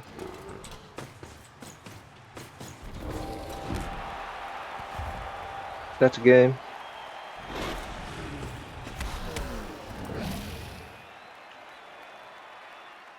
Yep, so that's it, isn't it? That means it's a 3-0 win for Jeremy Rick over Orca there. With his LizzardBlizzard over the Empire Strikes Back. The Empire not really striking back, just kind of, you know, coming to an end in that game, really. Oh man, so close. I have the bingo card for GFIs, and Marka failed 5. He need to fail 6. You're a bad marker, not failing enough Bad GFIs. Marka. Your dice were How bad, dare but you. not bad enough. Awesome Lizard MVP, that's right. So that's 3 Saurus leveling. Yeah. That's huge for the team. You know, this Lizard team feels like one that we might have to watch over playoffs. One that can kind of grow as you know, the tournament's going on. Yeah. But anyway, Team will guys. definitely look Oh, sorry. Yeah, the team will definitely look a lot scarier next time on the next run. Especially if you like rolls plus trend or something, that would be really huge. Yeah. But anyhow, guys, thanks for watching. This was the first game I'm going to be covering today. This was LizzardBlizzard versus Empire Strikes Back with a 3-0 win for LizzardBlizzard. In 25 minutes, I'm going to be covering the Synergy versus... Is it Free Hugs, or is that the name of the team? I do have Free Hugs in my head. And the name of the team is Free Hugs. So we'll say I'm going to be covering the Nectarine Crooners versus Free Hugs. Metal's going to be co-casting with me for that one. And I'm probably just going to leave the stream on, put some music on in the background, and mute everything while I go have a break. So for now, signing off on this one. Thanks so much to Random Guy for joining me on this one. You got anything you want to plug or shout out? Any news you want to share with the crowd? Not really. It was fun again casting here with you. Hope I get to do it maybe another time during these playoffs. Yeah, totally. Just have to see how the games go down. Yep. But yeah, guys, yeah. Thanks for watching. And I'll see you all after a short break. Bye-bye.